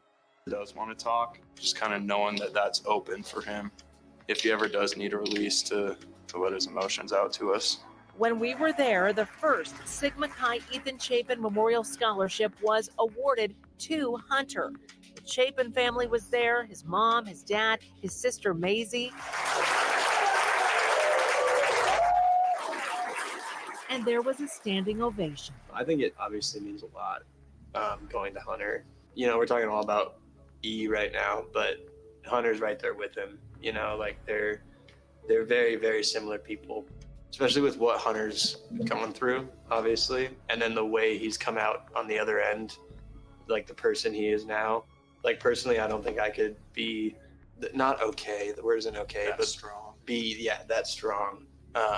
In a situation like that, like if I were to lose one of my brothers, for Hunter to go through all that and then come out on the other end, you know, as strong and as great of a man as he is now, like that exemplifies everything Ethan did in the past, and I think it's 100% Hunter's deserving of it. I think it means a lot that Sigma Chi took the bull by the horns and made this scholarship a thing, and the world raised $125,000 for the scholarship, which is absolutely insane.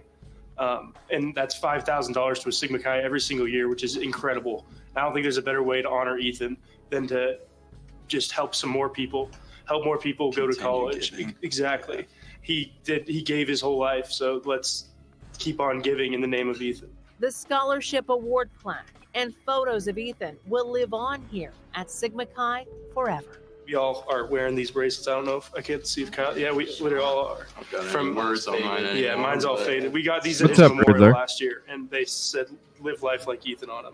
And I haven't taken mine off since. And every morning when I look at my wrist and I see this, I just know I should live life like Ethan that day. So I think that the stories of Ethan are going to just go from generation to generation, from pledge class to pledge class. And I think that's amazing that his story will be shared with everyone. Everyone can hopefully live life like Ethan. What's up, Riddler? So sad. The separation of being a journalist and being a person, maybe initially that wasn't difficult, but later on I think it started to take a toll where I had to realize, like, wow, I haven't processed this, have I? Coming up, the media descended upon the small town of Moscow a year ago.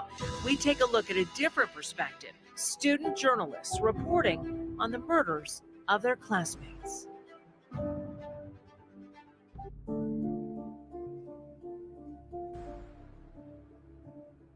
When 4 students were found stabbed to death in a house just off the U of I campus, people wanted to know what was going on. Some of the first to share that information, young reporters who were also U of I students. One of those reporters now works for the Idaho Press, and Brian Holmes talked with her about what reporting on this story as a college student was like. I remember we all first heard of it through the vandal alert that went out through text. I saw a message that was pretty vague. It said something about a homicide had occurred right off campus. Please remain inside and away from the area if you can. Yet, What's up, as Legendary? A reporter, Hadia Tharek's first instinct was to not stay away from the area, but to go straight there. What did you see when you first showed up?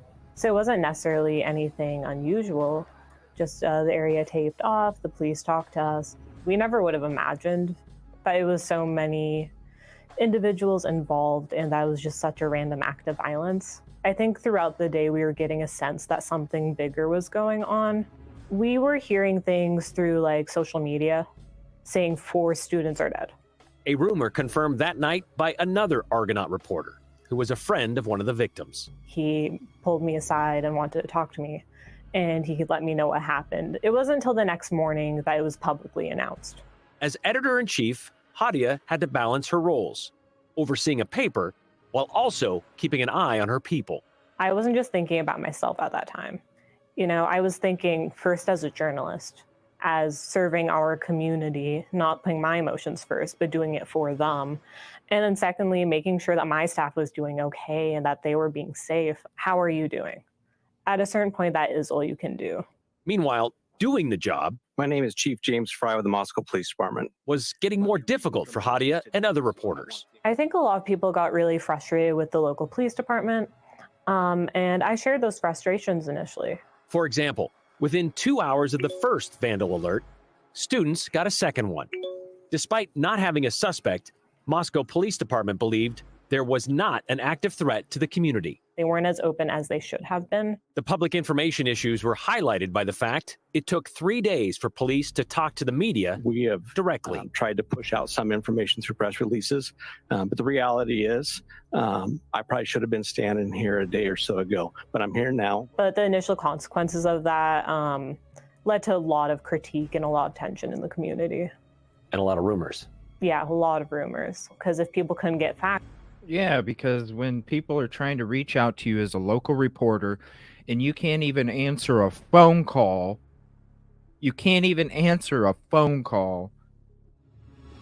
yeah, you should have been there a day earlier, sir. At a certain point, that is all you can do.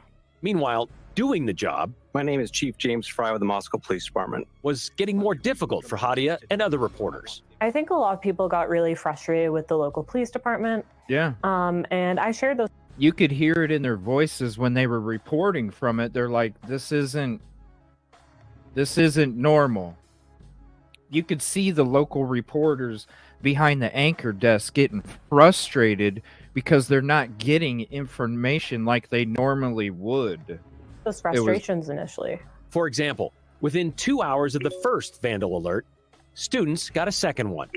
Despite not having a suspect, Moscow Police Department believed there was not an active threat.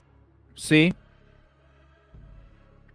When you look at the time between the difference of those vandal alerts, you're talking hours. The vandal alert came out before they confirmed it with the families. The vandal alert came out before they confirmed it with the families. Stay away from the area and shelter in place. And that's why I say I think the university is the one that put the pressure on the MPD to say that they believe there is not an active threat. The community didn't have to worry. Why?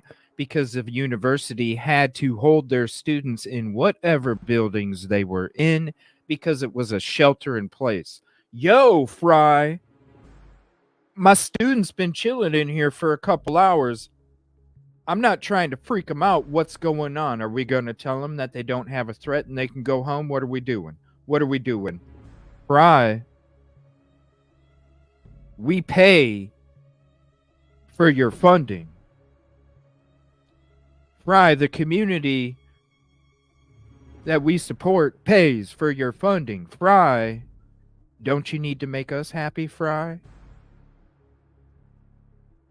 Why else would anybody say that there is no worry to the community when you had no idea how they even left the house.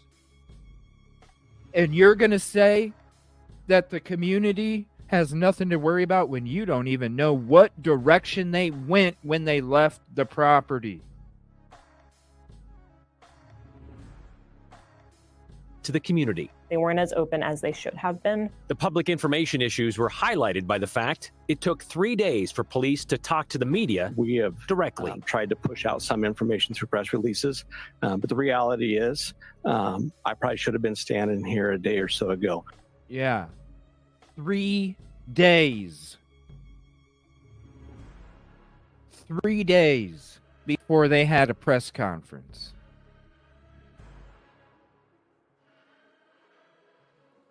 Four victims, the brutality. 3 days?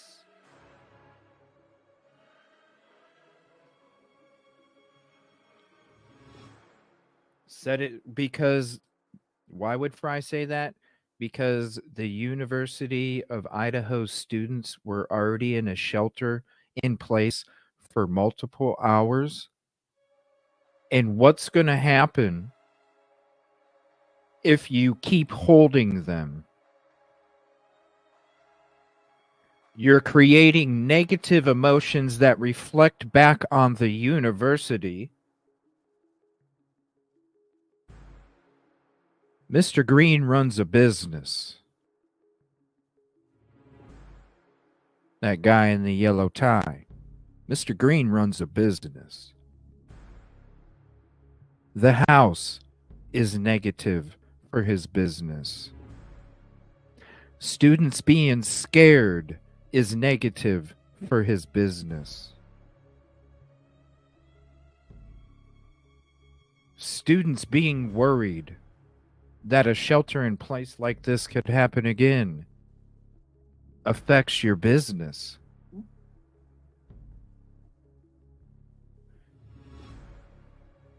He took a pay grade, everybody. Mr. Green took a pay drop. Sorry. Mr. Green took a pay drop to come to the University of Idaho. And do you know why they hired him as the president? They hired Mr. Green as the president because they liked his sales pitch.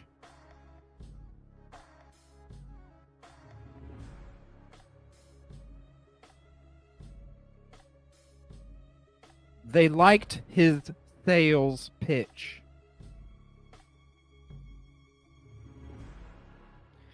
It's about business. That's why I think Fry, a couple hours later, said the community didn't have to worry because it wasn't good for Mr. Green and the business. Do you see what I'm saying? Do you see why everything's taken place the way it has? Do you see why people were let go? Do you see why there's so many questions? Do you see why the fraternities didn't even talk? Do you see why LE doesn't even know how many people were standing out in front of the property when first responders showed up?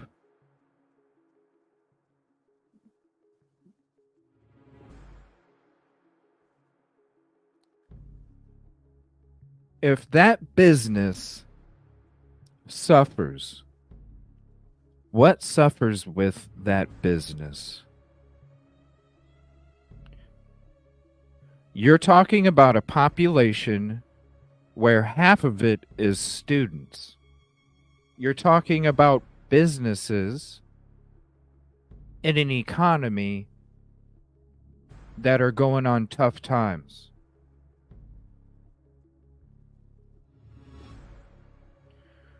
So what's good for business? What's good for the community? Making the university happy, making sure the students don't feel scared. Enrollment. And having whoever committed this crime either be convicted or not even known about, just to have somebody so you can move the hell on, just like you want to do with the house. You want to demo it so you can move the hell on. Because most of your community is a rotation of students that are only there for just a few years. And then new ones come. And then a few years later, more new ones come. And a few years later, more new ones come.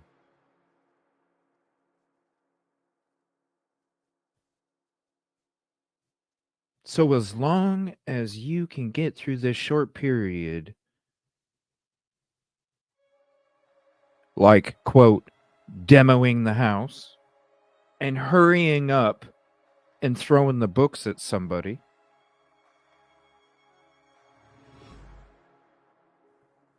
because if you don't cover up or fix whatever blemish is there now, it will forever affect in the future. If you do it now, then it won't affect the future too much. Why do you think they purchased or made a deal to be the owners connected with the University of Phoenix? Because if the student enrollment drops because of this, they have the online university to also add to their enrollment.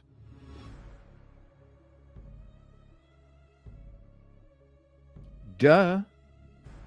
So you can be in Texas, you can be in Connecticut, you can be in Florida, you could be in Pennsylvania, you could be in Utah, you could be in Arizona and be a member and an enrollment student of the University of Idaho.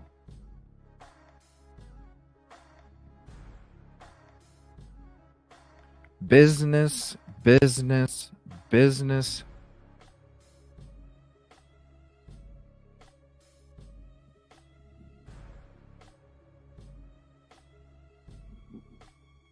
It's all it is. But I'm here now. But the initial consequences of that led to a lot of critique and a lot of tension in the community. And a lot of rumors. Yeah, a lot of rumors. Because if people couldn't get facts, they were going to find it in their own way, their own facts. So Hadia wrote a fact versus fiction article to address that. That really just came to fruition because I was hearing all these weird rumors, and some of them I would hear and I would immediately roll my eyes. I would immediately know, like, that's just not true, that's not related, that's not what happened. So I just took it upon myself to do some base level research, and I was able to put that piece together. Those first couple of days, what was the most difficult part? I think maybe it was just the separation of being a journalist and being a person. Maybe initially that wasn't difficult, but later on, I think it started to take a toll where I had to realize, like, wow, I haven't processed this, have I? So when did you then realize that you're also dealing with this as a student, as a person? I think for me, maybe one of the first times that I was able to process it. This is where I would ask that you turn on your electronic candles if you have them. Was at the vigil that happened on campus about 2 weeks Yeah, that was this? later. Xana Kernodle. Yeah, when I went to that vigil a week and a half ago, there's about, if this is the one from before, there's less lighting. No, this wasn't. This was the one right after, because the one that I was at recently didn't even have any lighting on somebody that was at the podium. It was cold, it was wet, it was misty, it was foggy. And there was no lights on the stage. It was really weird. This you can see, they're lit up. So this had to be right after. I made the choice to not attend it in person, actually. I just decided, like, I need a moment. I don't want to go to the vigil to cover it. And the only cure to pain is love. It's the only thing that's going to heal us. That's the only thing that's going to heal you. I think that's when it really hit me, like, wow, this has been a lot, and this isn't going to calm down anytime soon. You said you needed a moment. What did you do? Just sitting with it, just accepting it, not, you know, what can I do to make this better? Ultimately, there isn't anything anyone can do to make this better. It happened. What also happened is Hadia learned a lot about her community. Yeah, if anything, I think a lot of people kind of grew some bonds and some ability to lean on each other. Caught in the middle of covering a tragedy and grieving it at the same time may have taken a toll on Argonaut reporters like Hadia. However, time has helped her keep it in perspective. I just try to remind myself too, like, it's not like I'm the victim here. You know, the people that really matter are the families, the friends, those that are going to remember this every single year. And not only did the murders rock the small protected community of Moscow, it also captured the attention of millions of people online. TikTok, podcasts, online forums, you name it. People were talking about this story and sharing their own theories about who did it. Kyle Simchuk with our sister station in Spokane sat down with the author of a new book about the spectacle this case has become. Within a matter of days, it seemed like the entire country, even parts of the world, had heard of the murders on King Road and knew the names and faces of the young victims. The hashtag Idaho4 began trending on Twitter, and the case wasn't left behind in the 24-hour news cycle. Network television crews stood shoulder to shoulder. TikTokers and YouTubers flocked to the small college town, some as far away as Florida. College kids, this is horrific. It's just horrific. Whether this made national news or not, we were coming regardless because we just wanted to support the community. We wanted to support these families. We wanted to support the victims. Investigators remained tight-lipped for nearly 2 months, and there was a reason for that. But despite this, people wanted answers, and some internet sleuths began to create their own. But no one, except for Idaho police and the FBI, had Brian Kohberger on their radar. And when the PhD student was arrested in Pennsylvania over winter break and touched down on the Palouse days later, the national spotlight intensified. This case, with the mystery sort of hanging out there, was the perfect setup for that social media frenzy. People weighing in, people contributing evidence. It's been 1 year, and J. Reuben Appleman has already written a book on the case. And some people say, like, well, how can you have this book without the trial, right? I never intended to write a book that included the trial. This was, to me, not about Brian Kohberger. Appleman says his book, While Idaho Slept, provides more context on the case and focuses on the victims and the Moscow community. It was about how the community repairs itself, how communities in general repair themselves from the visitation of this kind of violence, how the surviving family members find hope in their lives, how they move forward. Appleman says his decision to write the book wasn't just influenced by all the attention the case has received. His own daughter went to the University of Idaho, and he's lived in the state for decades. The violence never leaves the communities. It never leaves the families. It drifts from shoulder to shoulder among everybody who was affected by these crimes. And that's really the story that I wanted to tell. We think a year is a long time, but in their hearts and in their psyche and in their, what we would call inherited trauma, a year is nothing. There are a lot of people up there that are living with a lot of heartbreak, even if they didn't know these students. I'm Kyle Simchuk reporting. And in the days after the murders, things changed at the University of Idaho. The once sleepy campus saw increased police patrols, and the national media arrived on scene. But despite being in the spotlight for such a terrible crime, the university has actually attracted more students. Look at this. In 2022, the university had the largest class of freshmen enroll at the university. And just a year later, they followed that with the second largest class of freshmen in school history. I'm going to play that again. The days after the murders, things changed at the University of Idaho. The once sleepy campus saw increased police patrols, and the national media arrived on scene.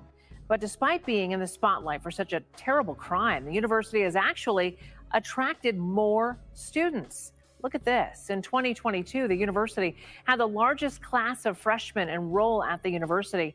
And just a year later, they followed that with the second largest class of freshmen in school history. Retention of students is also up more than 1% year after year. And national statistics show undergraduate enrollment is down across the country since the pandemic. But the total enrollment at the University of Idaho climbed in 2023 to nearly 12,000 students.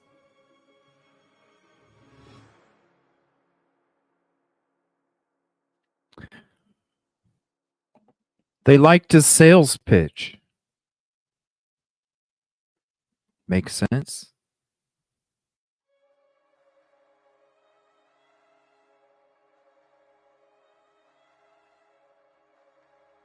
The sales pitch. Coming up, a year later, candles set the administration lawn aglow at the University of Idaho as students remember their former classmates, keeping their memories. Watch when we talk about this a year from now, because you know the trial ain't going to be done. It probably ain't even going to be started in a year. When we talk about this from a year from now, watch. It's going to be up. They said 12,000. Watch. Next year when they're reporting these numbers, you're going to hear 15. Or higher. 15 to 18. Watch. Alive. And people across the Gem State are showing solidarity with Moscow. A look at how people in the Treasure Valley. And that's not counting online. Online, just wait. That's going to be through the roof. Online is going to be through the roof. I'm saying students that are actually there in the classroom, living in housing. When I was out there driving around, I'm out there driving around, and I also drove around in the outskirts because I wanted to test my phone connectivity. It is no lie. When you're going the south route of BK's route, you don't get shit. You don't. Sometimes you have to be outside of your car to get a phone, because sometimes I'd have no bars. I'd stick my hand out while I'm driving, and then I would look and I would get a bar, and it would kind of flicker. Like, seriously, you have to be out of your car in some spots at the very down part of there to even get a bar.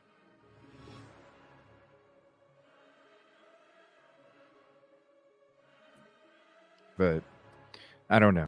There's just so many damn questions, man. I'm gonna ask you guys a question. I'm gonna be back tonight at 6:30 Central, 7:30 Eastern, with another show, and that one's gonna be longer than this one. The morning shows are just for a few hours. Do you guys want me to save the cell phone data, digital forensic? That will probably take about an hour and a half, or maybe longer, actually. Probably about hour and 40. There was also something that you guys have been asking me to watch for, like, it's been a while, like a week or something, from Morrow News, like a 20-minute program that's titled The Idaho4 An Unfinished Story.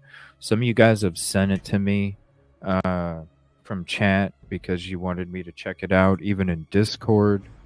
You guys have mentioned that. So would you guys want to check that out or talk about the cell phone stuff? If we don't talk about the cell phone stuff, it's definitely going to be in the beginning of the show tonight. So I'll let you guys decide. That one's about 20 minutes, the unfinished story. And then there was some other stuff I can... Shit, when it comes to this, let me play these, because there were some of these I didn't play for you guys. Let's see. University of Idaho purchase.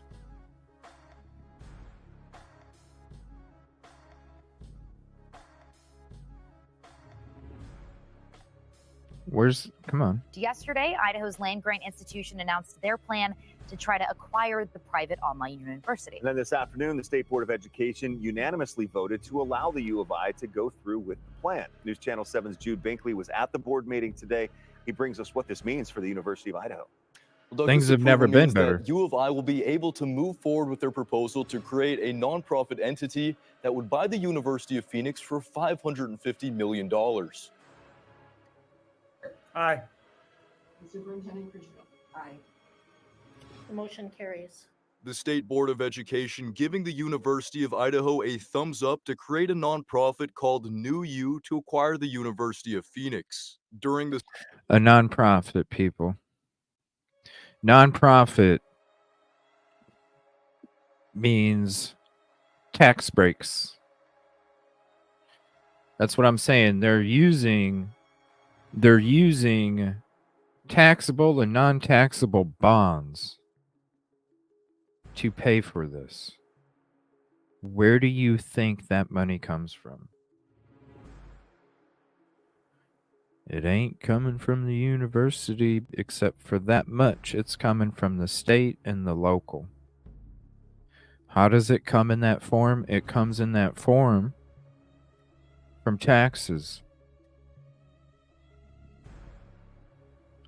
What happens to a community when you add more taxes onto it? When you already don't allow it to flourish like you flourish? The roof that needed to be replaced 15 years ago is now not getting replaced until 25 years or maybe 30. It's bullshit. It's bullshit. University of Idaho a thumbs up to create a nonprofit called New U to acquire the University of Phoenix. During the state board meeting, U of I President Scott Green talked about the strategy behind buying the online for-profit university. By affiliating with the University of Phoenix, the U of I has a chance to engage a new and growing student population, older working adults. Through the technological infrastructure of the University of Phoenix, expanding programmatic offerings and building on our synergies, we can even better. This guy. And he even said, typically this is not how because there was a lot of blowback when it came to this deal.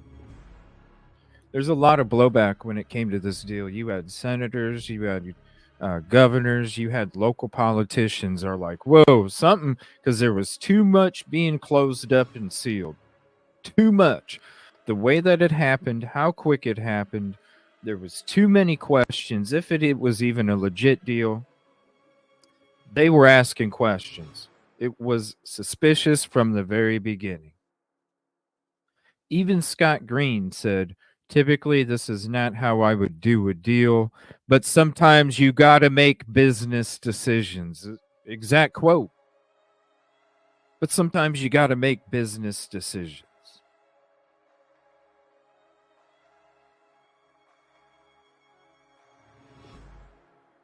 Enrollment. Business decisions.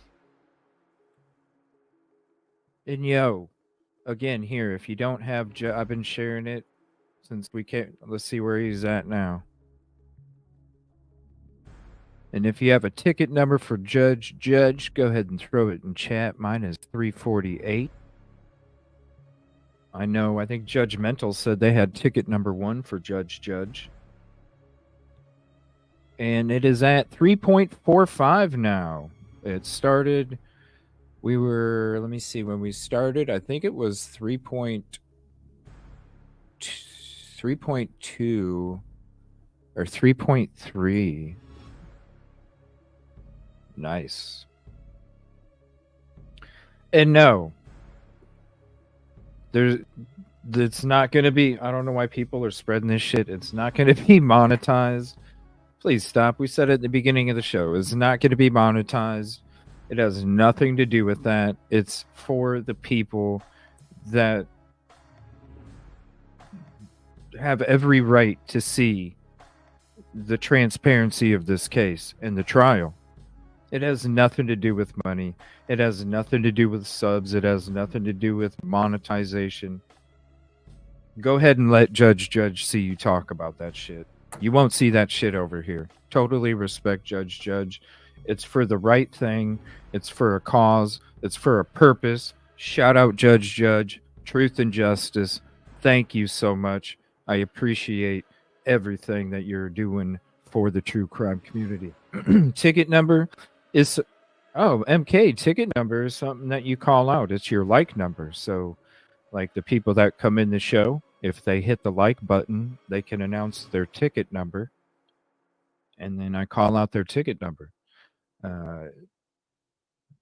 I call out my ticket number for Judge. So I hit the sub on Judge. My ticket number is 348. Yeah, see, we got ticket number 947. Yep. I had ticket 348. I think Judgmental had ticket 100 and something. Yeah. Yeah, that's the ticket number. So anybody that watches the show over here at the Evil CJ show, anybody that comes in, if you hit the like button, then it's your ticket number. Because I'm here to serve you. Ticket number 348. All right, back to this video. Mr. Green. The education Looking like Harry Carey and shit. needs of our citizens. Reaching more students across Idaho through affordable online education is a need the state board agreed is crucial. The Higher Ed Task Force said a high priority was to have a platform that would reach to rural and remote Idaho. Ticket number 84, Tiffany. Ticket Ticket 84. The $550 million to buy the University of Phoenix would be raised with bonds issued by New U, not taxpayer dollars. The University of Phoenix would transition into a nonprofit. Non-taxpayer, but you said taxable bonds. That's tax. Would transition into a nonprofit. Some community. What? Hold on a minute. Issued by New U, not tax. With bonds issued by New U. Taxable and non-taxable. $1 million to buy the University of Phoenix would be raised with bonds issued by New U, not taxpayer dollars. Oh, yeah. They're not using the taxpayer dollars to issue the bonds. They're using the tax on the bonds and the bonds themselves. Who do you think buys the bonds? Who do you think buys the bonds? Why am I disappearing? What the hell's going on? Who do you think buys the bonds? Taxable and non-taxable. You should have mentioned that, reporter. The University of Phoenix would transition into a nonprofit. Some community members have expressed concern. In transition to a nonprofit. I'm going to share this link with you guys. Let's get into this later tonight.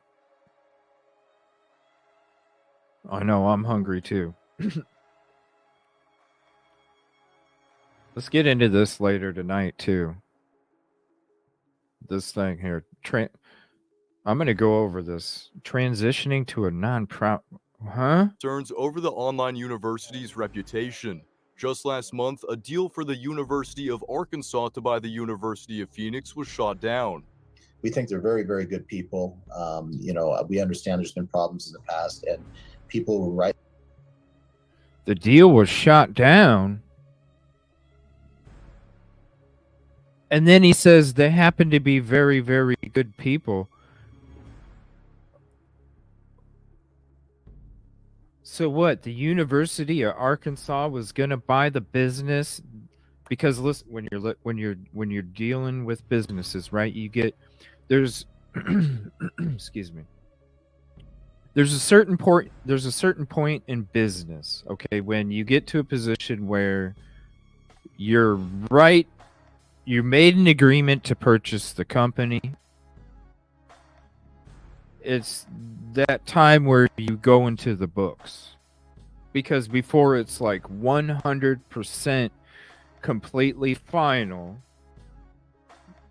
the business that's purchasing the other business then finally gets to go through all the books. Like everything. And I wonder if that's why it was shot down, because then Mr. Green says, these people happen to be good people.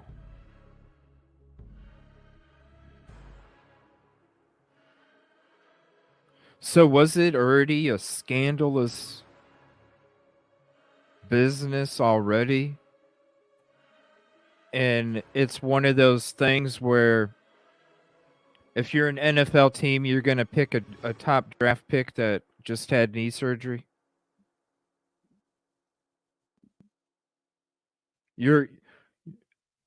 Listen, we need to win now. I'm going to take that quarterback that just had a torn ACL. First pick.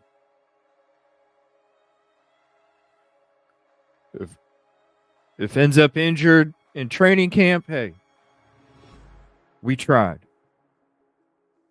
Is this one of those deals where it's like, yo, we know there's a fucking torn ACL in these books, metaphorically speaking, not literal. We're going to go ahead and take that shot. Because what's the worst that could happen? The deal goes bust and we end up with less enrollment when that's probably where it was headed anyway. So we're just going to take our shot and take our chance and see if us purchasing this not only keeps us parallel to where we were at, but if not parallel, it takes us beyond the parallel. So it's like picking that top draft pick that had a torn ACL, and you're heading to the playoffs. You ain't at the Super Bowl yet, but you're heading to the playoffs. You're not at the playoffs yet. The playoffs is the trial. The Super Bowl is the verdict.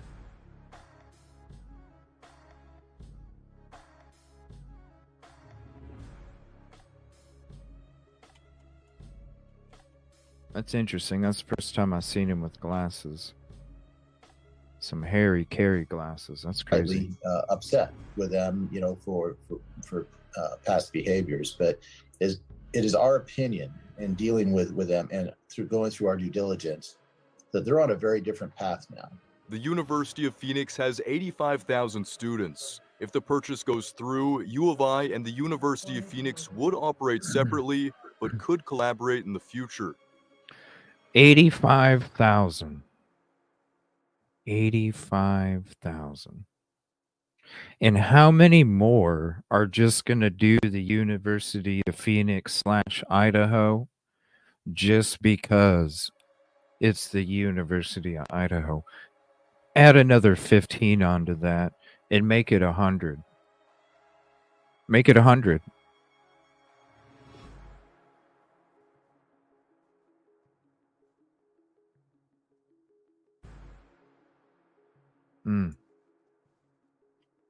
Now, other public universities have bought online schools before, like Purdue, which bought Kaplan University, now known as Purdue Global. Now, this deal still has to be approved by accreditors and get nonprofit approval. And if those go through, the purchase is expected to be completed early next year. It's a win-win for both institutions. All right, Jude, thank you. It was a big week for a win-win. Well, this is another one we didn't watch either. I'm going to go ahead and continue on this topic here. And we'll do a Twitter walk later tonight as well. We'll save the cell phone data conversation. And if you miss out on it in tonight's show, I'm going to be having some people up on panel with me this evening. And so I imagine it will probably be a very interesting conversation when it comes to what we watch in the conversation that takes place on panel. So I'll probably make a highlight out of that.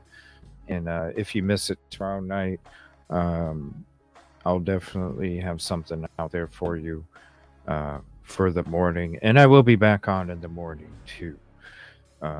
So I'm going to play this. Here's a link to this video as well. This is about the University of Idaho to purchase the University of Phoenix with some people from Idaho Educational News here. Here's the link to this video if you'd like to keep it for yourself, your playlist, or your records. Let me make sure I subscribe to Idaho Reports. Wow, this doesn't have a like on it. What? Wow. Okay. Wow, you should go bomb the hell out of this video and like the shit out of it. Let me put some trophies on. Comments are turned off. Okay. For education, with 18 school bonds and levies on the ballot across 16 school districts around the state. We'll get to those results in a bit, but first, on Wednesday, news broke that the University of Idaho has been in talks for months to acquire the University of Phoenix for $550 million. On Thursday, just one day after that news became public, the State Board of Education unanimously approved a request from UI to form a nonprofit that would handle that acquisition. Here to discuss is Kevin Richard of Idaho Education News. Kevin, it's been quite a week. It really has been. And this news about U of I and University of Phoenix came from out of nowhere. And we're just now starting to come to grips with the enormity of this transaction. I mean, this is a $550 million. Yeah, this thing came out of nowhere. It's mostly sealed up. Scott Green says, normally I wouldn't do, or just, this is not how I would go about it, but you got to make business decisions. It came right from his freaking mouth. Purchase. It involves $685 million of bonding to cover everything. That is about as much as we're going to spend. 8,500, and I bet you it gets to over 100. Bet. As a state on the four-year colleges and universities over in 2023, 24. It is a staggering amount of money, and it is a process that has unfolded in rapid fire over the past 48 hours. You touched on this briefly, but this money isn't coming from just cash on hand that the university has. This is from bonds that the nonprofit will acquire. Right. The separate entity, the nonprofit New U, would be doing the bonding to acquire the project, to acquire University of Phoenix. And the University of Idaho has been careful to say that there's no taxpayer money involved in the bonding. There is some financial risk, though, for the university. Let's talk a little bit about that financial risk. What does it look like? See, they're careful. That's why that last video we almost saw almost fooled. It's like, why didn't you report that they were from non-taxable and taxable bonds when you said bonds? To sit there and say that this money isn't going to be coming from the community or being taxed on the community is a fucking lie. It's a lie.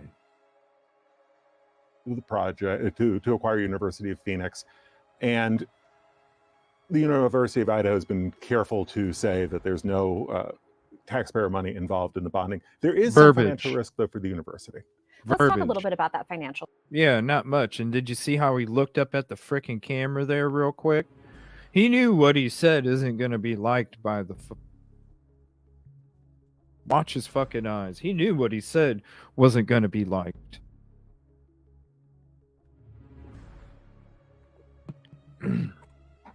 He's saying what he's saying.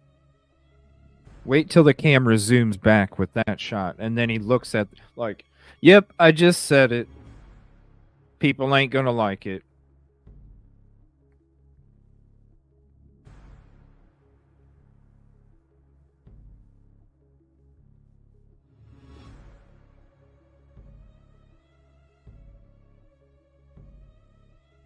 He's done talking.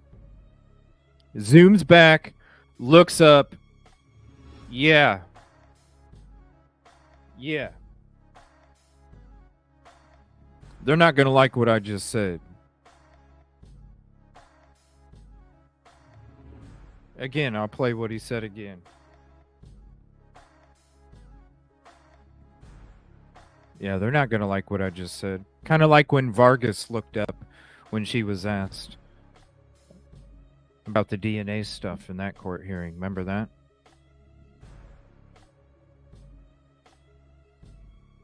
Money isn't coming from just cash on hand that the university has. This is from bonds that the nonprofit will acquire. Right. Oh, the separate entity, the nonprofit New U, would be doing the bonding to acquire the project, to acquire University of Phoenix. And the University of Idaho has been careful to say that there's no taxpayer money involved in the bonding. There is some financial risk, though, for the university.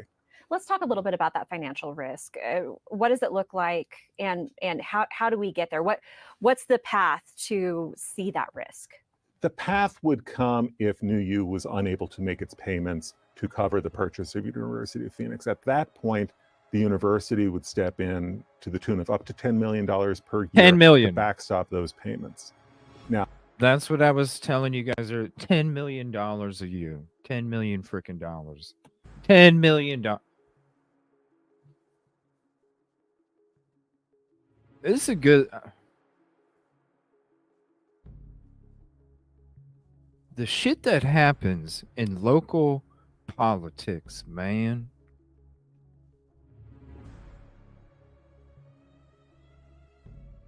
Because you know that's what it is. It's local politics. Ugh, those poor frickin' community members, man. They should be flourishing just as much as the University of Idaho.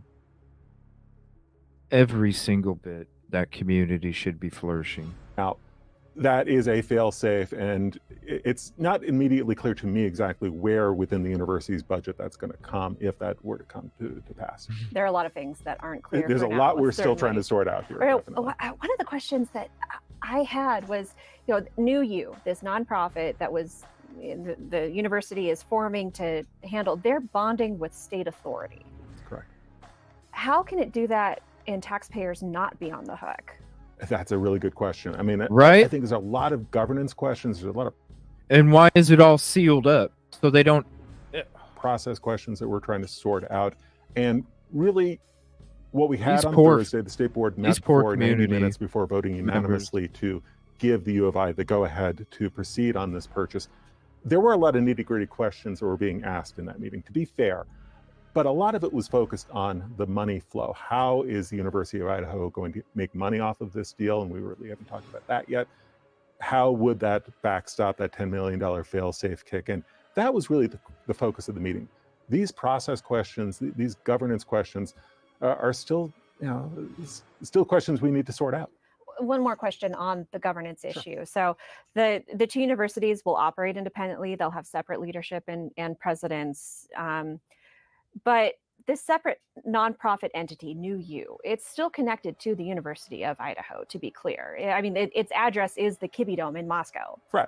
And the individual heading the New U board at this point appears to be the counsel for the university. So the connections between New U and U of I are pretty clear.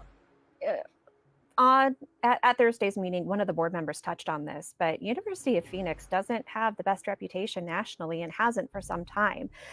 Even if UI is... See what I'm saying? That's what I happen to think they're good people.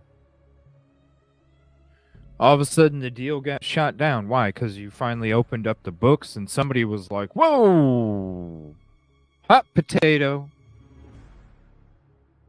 Hot potato. Mr. Green took a pay cut to go to the University of Idaho. You don't think he would... You don't think if his practices, his risky moves don't work out, you don't think that he can just chill and retire? You don't think that he can go get his old and...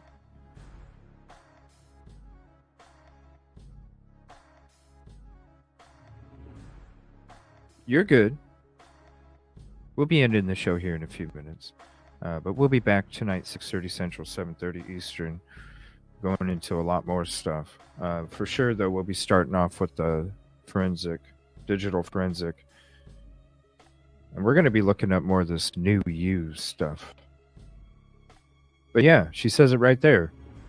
Their history is sketchy. Of Idaho, to be clear. I mean, its address is the Kibbe Dome in Moscow. Right. And the individual heading the New U board at this point appears to be the counsel for the university. So the connections between New U and U of I are pretty clear. Counsel for the At Thursday's university. meeting, one of the board members touched on this, but University of Phoenix Wow. doesn't have the best reputation nationally and hasn't for some time. Even if UI isn't financially on the hook for these issues, what's the potential hit to UI's reputation here when it acquires this for-profit entity? I think that's something that the U of I is really going to have to work on. I think that the messaging and the framing of this merger, let's call it a merger for lack of a better word. These people right here are depending on the honest words coming from those people, just like people are depending on honest words from the investigation. This is as secretive and as shady as the case itself. This must just be how shit goes. I mean, hell, when we were listening to Idaho lawyers when they actually would talk on YouTube channels or local news, they were saying when it came to the coroner representing a defendant that she also was the coroner for the victim. What's the conflict of interest? Listen, you let me know when you know what the conflict of interest is. You tell me, and it's like, what? This is just more of how shit goes. And these people are having to blindly trust the deal like they're having to blindly trust the Christmas stocking that looks like it's full of Kit Kats and Hot Wheels.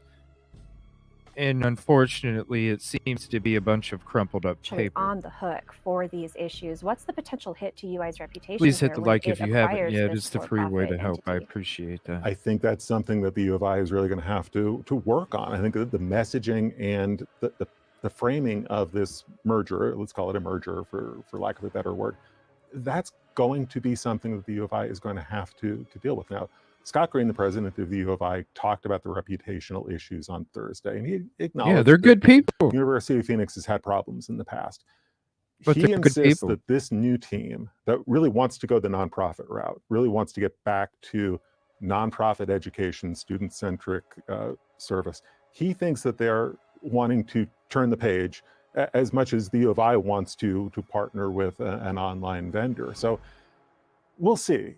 But, you know, if you watch social media over the past couple of days, you know, everybody has a wisecrack about this merger and about the University of Phoenix. And fair or unfair, that's something the U of I is going to have to combat over the next few months or years. I think the least negative reaction I saw And then the way he looks after that one. was, well, that's weird. We'll be going into this one. We'll be going into this again tonight too. Trust me. Most of the reaction that I have seen, and I went to the university. I still have so many friends and connections there. And there was a lot of frustration with how this happened secretly. The University of Phoenix compelled University of Idaho to sign a non-disclosure agreement. So these talks have been going on for months, even though we have only known about it for 48 hours. Right. We had the 3 executive sessions involving the State Board of Education dating back to March, while the university was operating under the NDA. That was a question that came up in the State Board meeting on Thursday. President Green said, look, in order to have a conversation with the University of Phoenix, we had to go the NDA route. But I think that is leaving...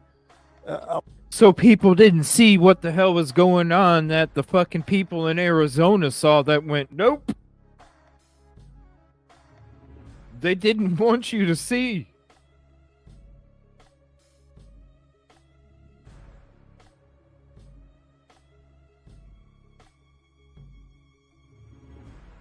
A lot of people with questions, a lot of people They with didn't want skepticism. you to go. One of those people, You by the ain't way, was doing that to you. Representative John Gannon. Democrat You from ain't doing Boise. that He to sat you. in on the meeting. He was sitting next to me during the State Board meeting on Thursday. He didn't comment. There was no public comment, period, during the State Board meeting on Thursday.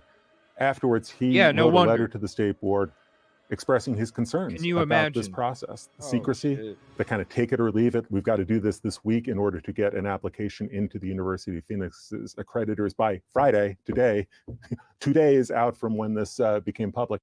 2 days from when it became public.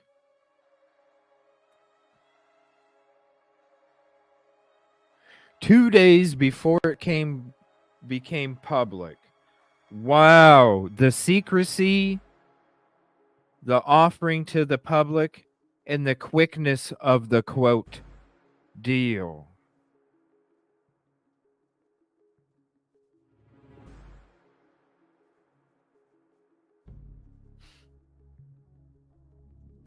What is this? Shady Shit 101? The cliff notes to Shady Shit 101. We're not going to like study the whole book of Shady Shit 101. We're just going to get the cliff notes of Shady Shit 101 and just use those and just apply it to everything. The Shady Shit 101 cliff notes.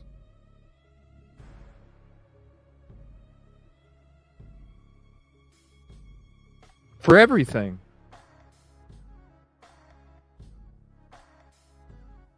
What color is the cliff note book? Golden black. His concern is this is secret. It's kind of got a take it or leave it aspect to it. Notes. And this isn't the right way to be going about this. And he isn't the only lawmaker who shared those concerns. I watched the board meeting online. The YouTube channel still had the chat function going, and I saw Representative Mike Kingsley in there, a Republican from Lewiston, who was upset about the same thing, the lack of transparency and the lack of input from lawmakers. This might be the first time that you're seeing questions about transparency being raised on the same project by the Idaho Statesman's Editorial Board and the Idaho Freedom Foundation. So if nothing else, the University of Idaho is bringing people together. You know what? As an alum, I appreciate Yeah. that. Okay, and real quick, before we move on, We're bringing people together. Come on, we have 2 days to make this deal. We have a non-disclosure agreement. We can't show you the books. We can't show you the money flow, the negativity, the positivity. We can't show you the reports. We can't show you shit. You got 2 days to sit there and see if this is okay. Like I said a little bit ago, these people are having to trust it blindly, just like the judge was when they signed the warrant for the arrest. Because you know damn well that warrant wasn't signed until the DNA was thrown on there. Let's be honest. No, come back with more. No, come back with more. Oh, okay. You got DNA? Okay.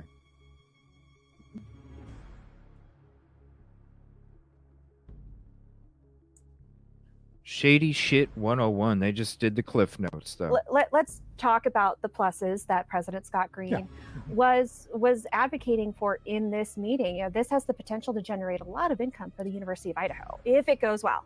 Right. And it's still not completely clear to me anyway about how this money all flows. But the way the thing is structured is that the first $10 million of revenue goes straight to the U of I that they can use for strategic initiatives. The university is saying... The university says we want the first 10 million. Man. We think there's going to be a lot more that comes through, that their cash flow is much more favorable than that. So 10 million is really just a starting point. You know, they were talking about upwards of $170 million of revenue for the university by the year 2030. There's a lot of money at stake here. And I think if you're not trying to sell a shady... Dude. Do you not think there's going to be shady shit that comes with shady deals, that comes with shady notice, that comes with shady planning, that comes with shady details?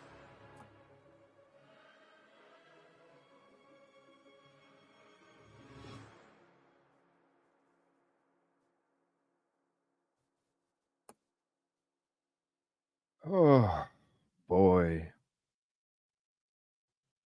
They know what to do. It's cliff notes. They know what to do. They just use the same approach on everything. I think really for the university and for the state board, one of the things that they keep pointing to is we need to come up with an online education system in this state. This is maybe the quickest way to do it because University of Phoenix has that platform already in place. It's been in existence for years.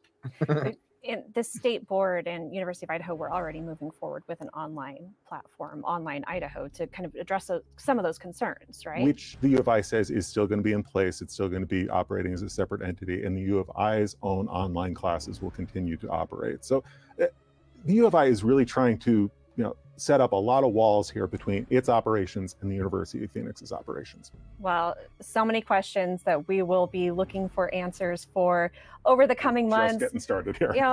President Green, if you want to join us, we would love to have you. So moving on, in other higher education news, this week, tuition freezes at those 4-year higher education institutes in Idaho are no longer. What's going on with that? What do we know? We know that tuition and fees are going to go up at the 4-year schools by about $400 per year per student. It'll vary a little bit, a few dollars here and there by institutions. This was a 3-year tuition freeze. It was instituted, if you recall, right before the pandemic. So it's really hard to tell how that really worked. It's hard to differentiate what happened with student tuition, what happened to, how did students make decisions about whether or not to go to college? How did the freeze factor and how did the pandemic factor in? At any rate, what we did see over these 3 years was, the dip in enrollment during the pandemic, a rebound almost back to pre-pandemic levels in these 3 years of the freeze. But what you heard on Monday from the state board, and a state board meeting that now feels like it happened 3 months ago, board members and university leaders all said, we're reluctant to do this, but we don't see much of a choice because inflation is really hitting the institutions. The cost of pay raises and trying to offset staff turnover, that hits the universities directly because the pay raises instituted by the legislature this year were not fully funded by the legislature. So what you heard on Monday was the board. This is all so shady. We have no choice here. Now, briefly, we have no also choice have new here. news on North Idaho. We have no choice here, but let's raise the prices even. Oh my Lord! College and its ongoing saga about the potential for its accreditation. You're making record. You're making record. The community. To be pulled. What do we know? We saw a report from the accreditation team that came out on Thursday. And the poor community, man. This is so messed NIC has made up. some progress. We've seen some improvements in these past few weeks. If I could be a politician. In response to the accreditation concerns. But what you saw in that report was the writer of the report saying it has to sustain. It can't just be a one-off. We've got to see a continued commitment on the college's behalf. Some interesting stuff, though, in that report, too. Quantifying the cost of enrollment declines at North Idaho College. A $500,000 hit this year, another $500,000 hit next year. And interestingly, in the report, 500K. Trustees said this is not a long-term strategic initiative that the college should be taking on, reversing these enrollment declines that have been going on for a decade that really have a bottom line impact on the college. Lots going on there for sure. In public schools, K This through is so 12, shady. school bonds and levies, there were a number on the ballot. Yeah. Where do you think the money's? It's coming from there too. Summer. Oh, that's a cute icon photo there.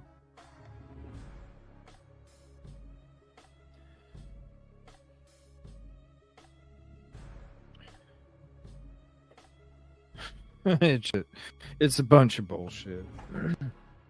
We're going to be getting into it tonight. Tonight's episode, we'll be getting into the cell phone data and the forensic evidence part, and then we'll be getting more into the University of Idaho, University of Phoenix purchase. Like they said, it's not going to be taking place till the beginning of next year, but that'll be coming here soon. So I'm going to look up some more information. We'll kind of go into it a little more, and then anything else that's breaking or comes out, we'll definitely take a look. If anybody would like to look up what all this negative press about the University of Phoenix if you'd like to look that up, and if you'd like to send it to me, I'll shout you out in the show later this evening. If you'd like to send some information, if you're a sleuther, go ahead, send me some stuff to one of these links. If there's a subject line, University of Phoenix rep, and that's something else we can get into tonight as well. I want to say thank you all for hanging out this morning, this early afternoon. I will be back at 6:30 Central, 7:30 Eastern for the show this evening of what we will be covering. And then I'll have a notification out here very shortly. So thank you all for hanging out. Appreciate you. Thank you for your company and conversation. Thank you for coming to check out the channel. Thank you for your support. And I hope to see you tonight. It's going to be nice. Oh, we're going to be digging in. Good night, everybody. Not good night. Good afternoon.